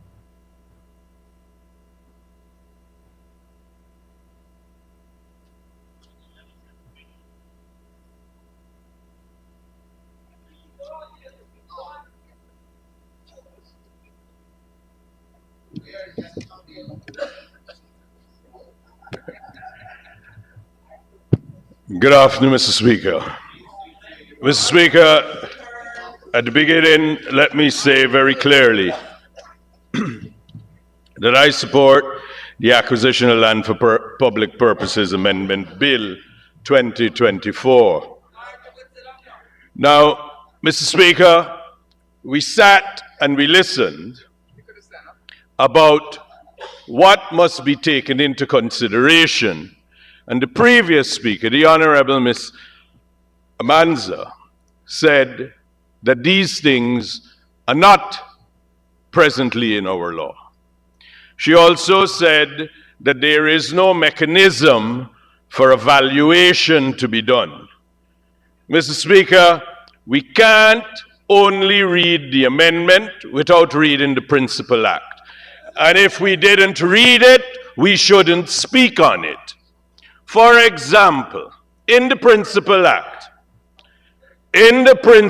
Act, Section 18 says, Mr. Speaker, in determining claims for compensation for lands acquired under this Act, the court may take into consideration A, the market value of the land at the date of publication in the Gazette. That's the first thing that could be taken into consideration. Mr. Speaker? Go ahead, Honorable Member Miss I stand on a point of order, Amanda. stand in order 40. The Honorable Member, Mr. Speaker, is saying something that I never said. Of course, the law contemplates valuation. It is the basis for the compensation. So I would recommend that the Honorable Member, if he is going to quote... Honorable Member, I will check the records, and if you didn't say so, we'll have it withdrawn. Mr. Speaker, I repeat that the honorable member said we needed a mechanism for valuation.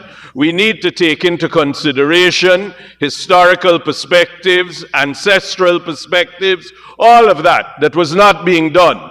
But that is not covered in this amendment. That is covered in the Act. And if you bothered to read the Act, you would see.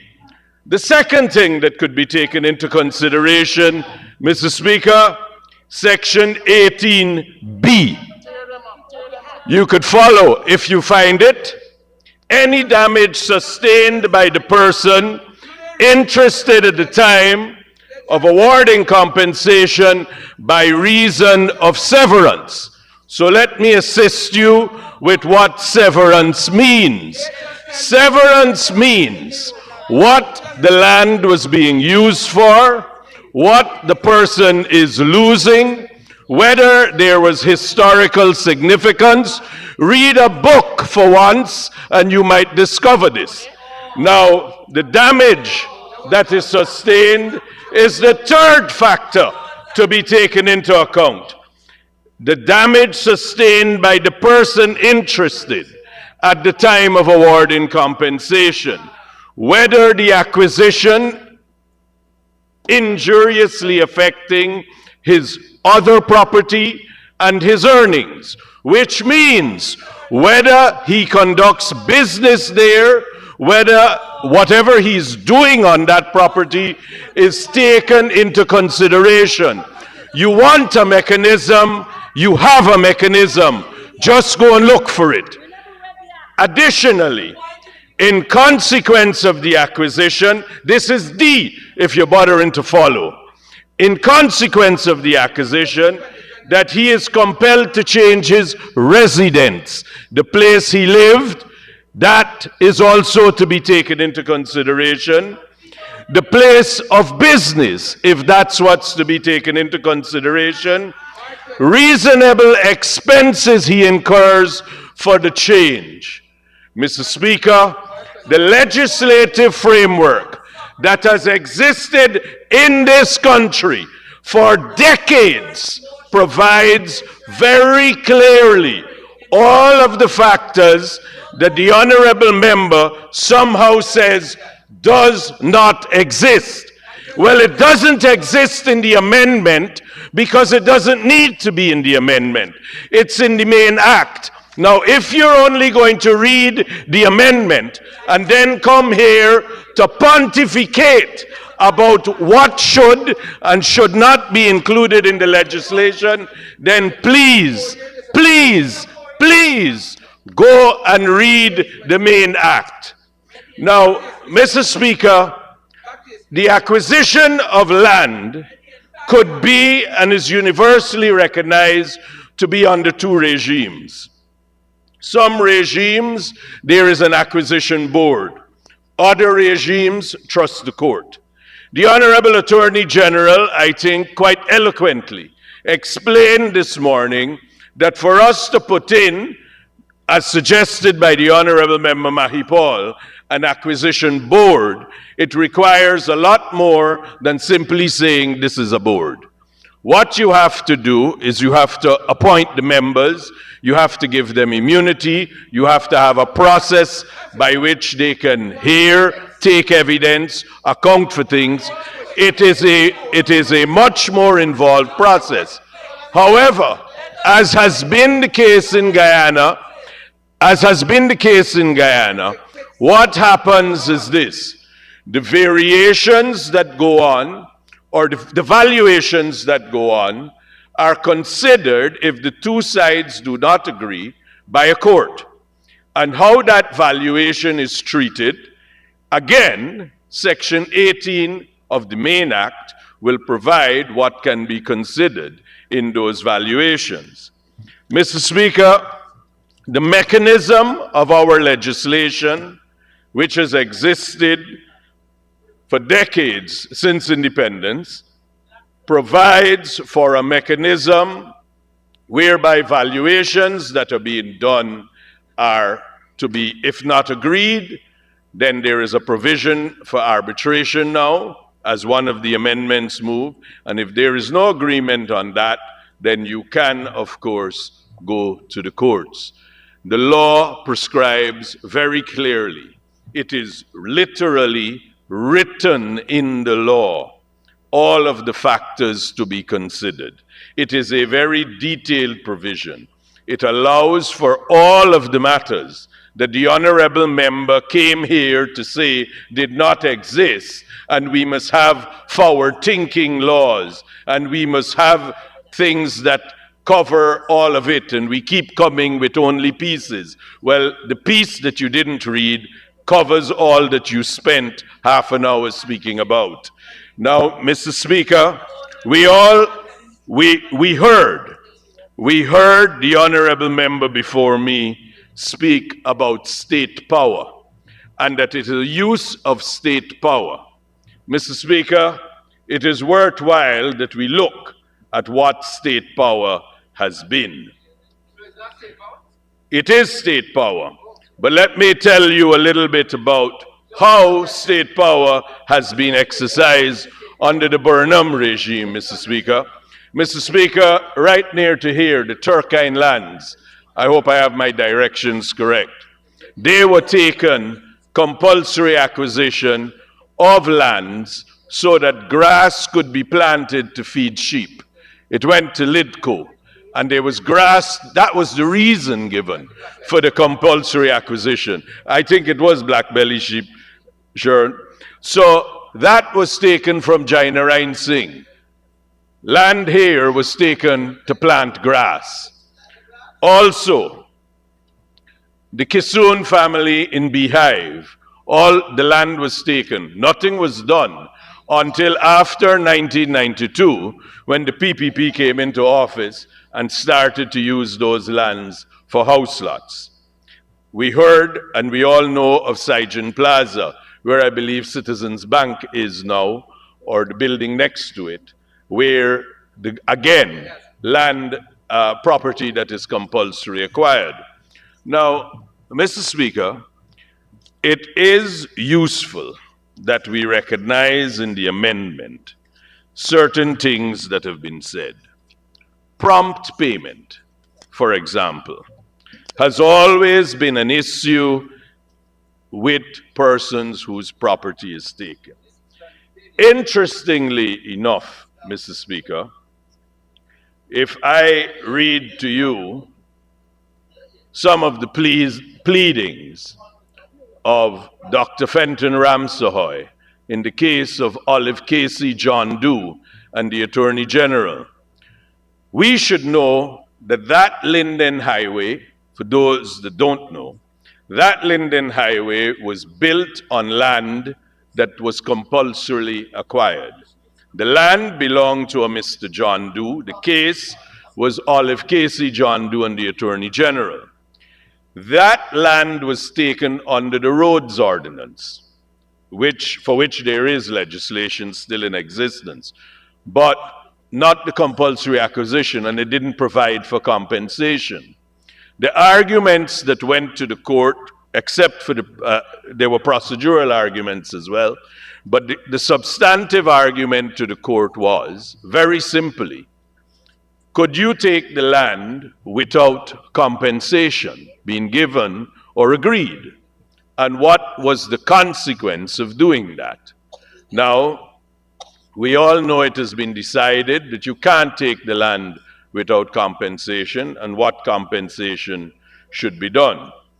But I'll tell you, in the Privy Council report, where this case was decided, needless to say, the case was in 1966 is when it was filed. The courts in Guyana were decidedly unhelpful in a dictatorial government under the Burnham regime, the courts were constrained and they were not exactly functioning as the independent bastion that they should be.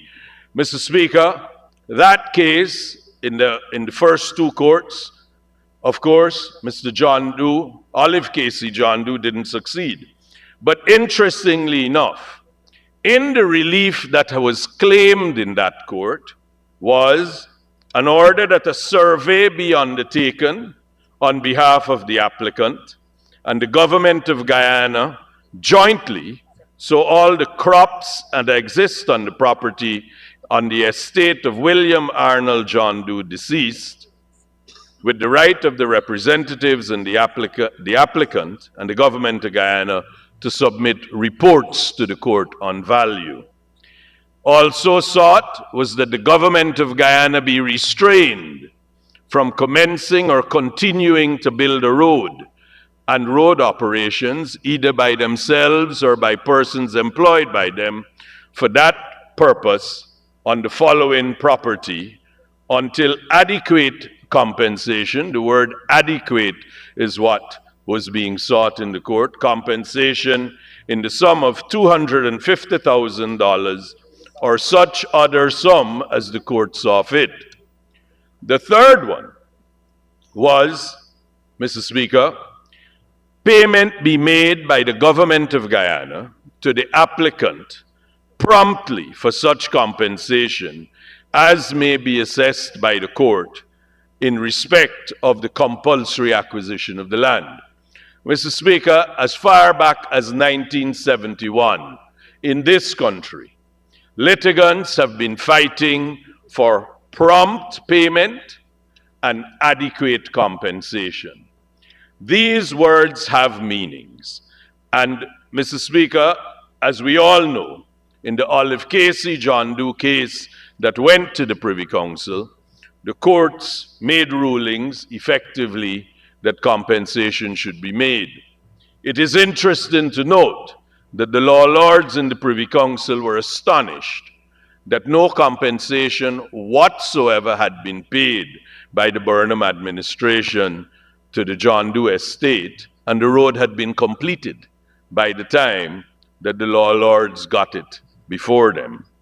Now, Mr. Speaker, this simple legislation will make prompt payment have the force of law. So it is not discretionary, it could not be dragged out. Prompt payment is required. Interestingly, the Second Amendment to Section 7 is adequate compensation. Again, one of the things that Mr. John Doe was fighting for in the courts. Now, Mr. Speaker, in the Tulsi Prasad and the Attorney General in the first generation of cases, the issue arose, and it has frequently arisen in our courts, in the Kissoon matters and I think in the Saigon Plaza matter as well. But, Mr. Speaker, what was raised was this. The government had exercised its power to compulsorily acquire land and had done nothing with it. So one of the challenges, and it is a recognized challenge, that if you compulsorily acquire land as a government and you do not use it for the purpose which you have acquired it, or you do not use it at all, it would be a reason and a ground for that acquisition to be set aside by a court. So that has been the common law, and in Tulsi Prasad and indeed in the Kissoon estate case, both of those things were pursued. Now, one of the things that must happen, and as the development of the jurisprudence in the Commonwealth has come about, is when the government compulsorily acquired land, they must use it for that purpose, and they must do so expeditiously. They can't wait years later, having deprived someone of their land, and then you don't use it for that purpose. So, Mr. Speaker, that is the reason the state must have possession. Because unless the state has immediate vacant possession, then how is it that you can actually carry out and do the things that you want? So this dispute and these words are not brought here to this house willy-nilly, Your Honor. These have been the subject and are the subject of so much controversy and litigation. Prompt payment, Mr. Speaker, there could be no basis for anyone to object. Adequate payment, there could be no basis. And upon payment being made, possession should be given. Now, this amendment goes further. This amendment says that you can deposit, the state can deposit 80% of the value with the court if there is a dispute. And what happens immediately is the citizen is able to access that 80% immediately. And if he's not satisfied and he wants more or he wants different things, he can go to court for it. But Mr. Speaker, you cannot take that to mean that what you're going to do is go to court, is go take the land, put the money in the court, and there is no recourse. There is recourse. The courts are always there as a recourse if you are not happy. But, Your Honor, we have to be reasonable and we have to live in the real world.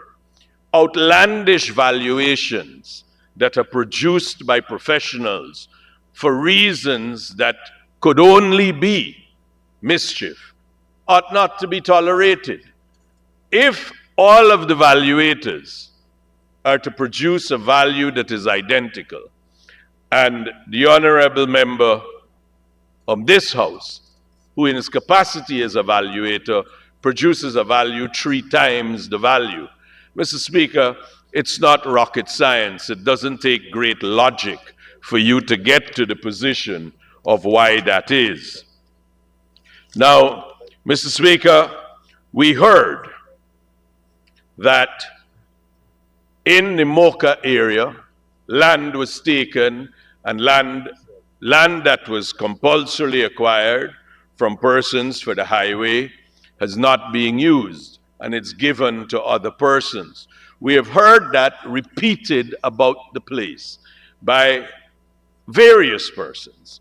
Today, the honorable member who spoke before me came to this house and said that that was the case, came to this house and said that the land that is on where the highway is which has been compulsorily acquired, the government has given it to other persons and their friends.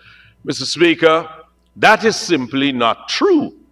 If anyone were to drive in that area, they will see that on the 2 sides of the road, there is considerable space. Now, Mr. Speaker, the reasons for that are many.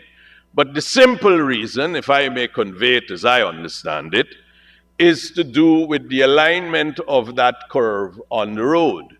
So the road, anyone who drives that area coming from Little Diamond towards Eccles will realize that the road has a dip in it.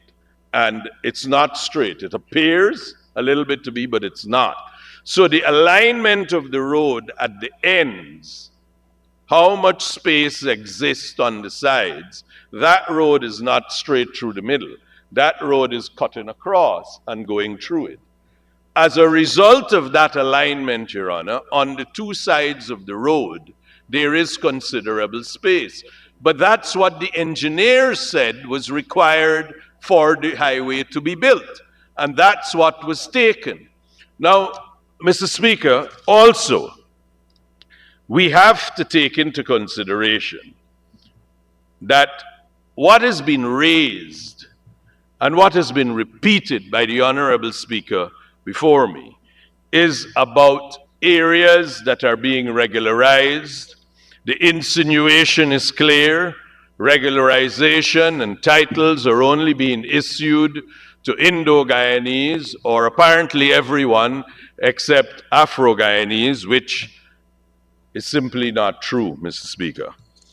I can report to you that in Prosperity, Mocha area, 166 persons were regularized. These are people who were squatting, did not have any title, and that has now been regularized by the Central Housing and Planning Authority. Amelia's Ward, 423 persons who were squatting has been regularized. Beirut Bachelor's Adventures area, excuse me, Mr. Speaker, Beirut Bachelor's Adventure area, no, sorry, 226 persons.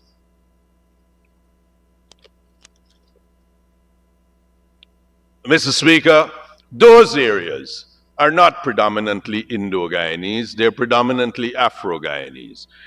Presently, Mr. Speaker, 222 persons are in the process of being regularized in Mocha, Arcadia.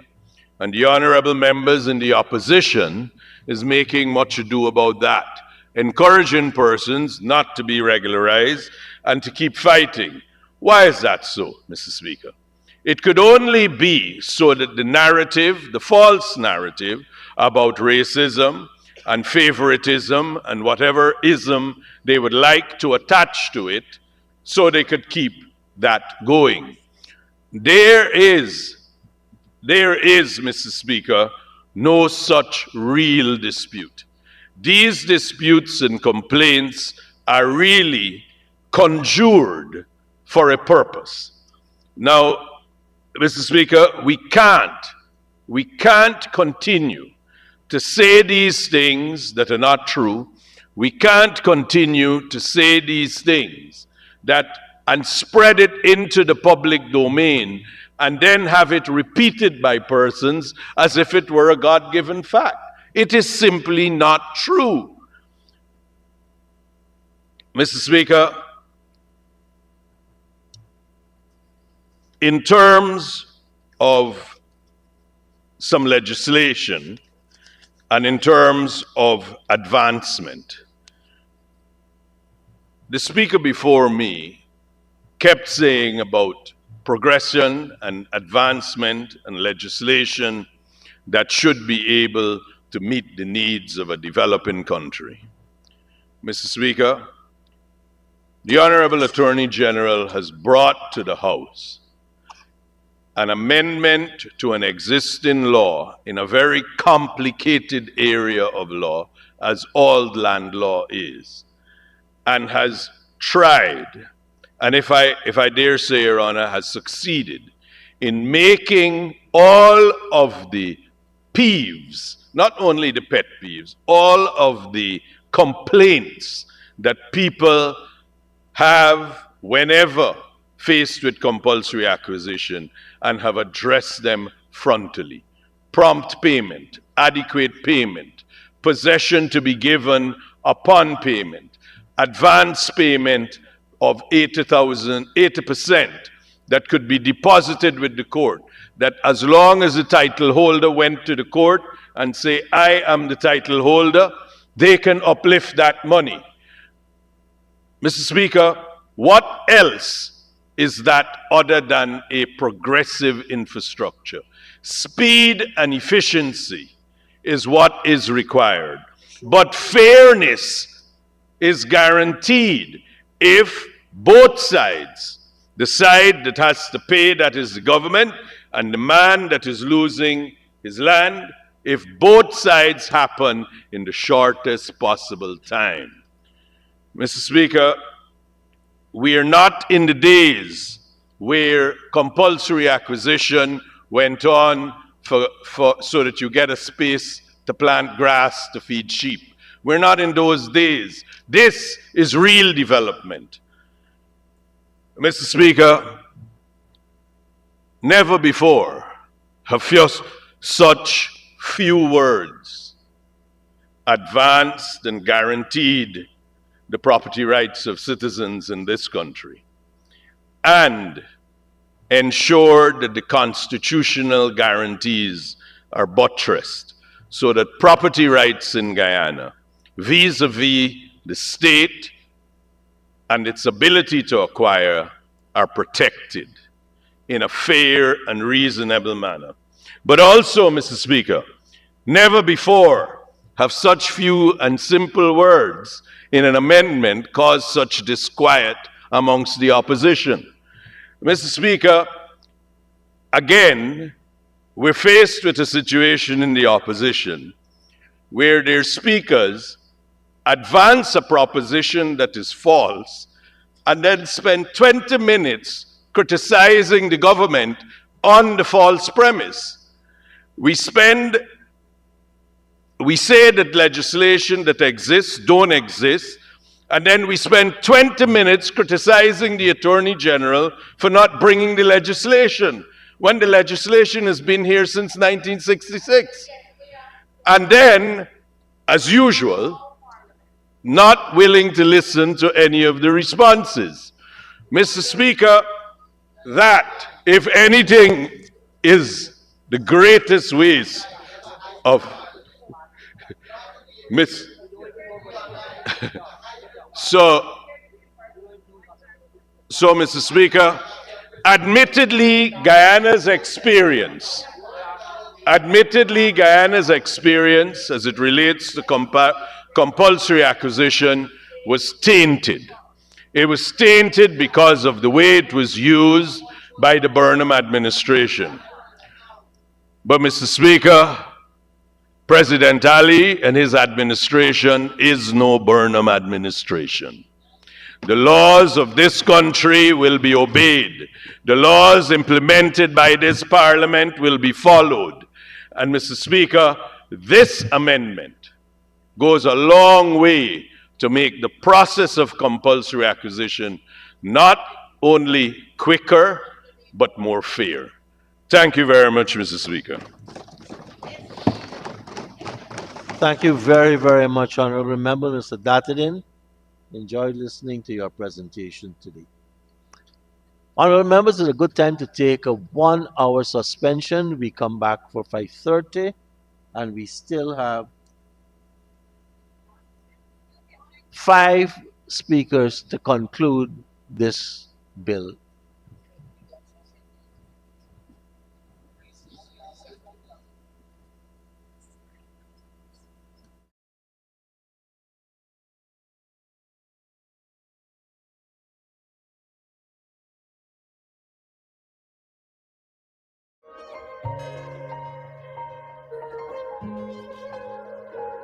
We are a peaceful people.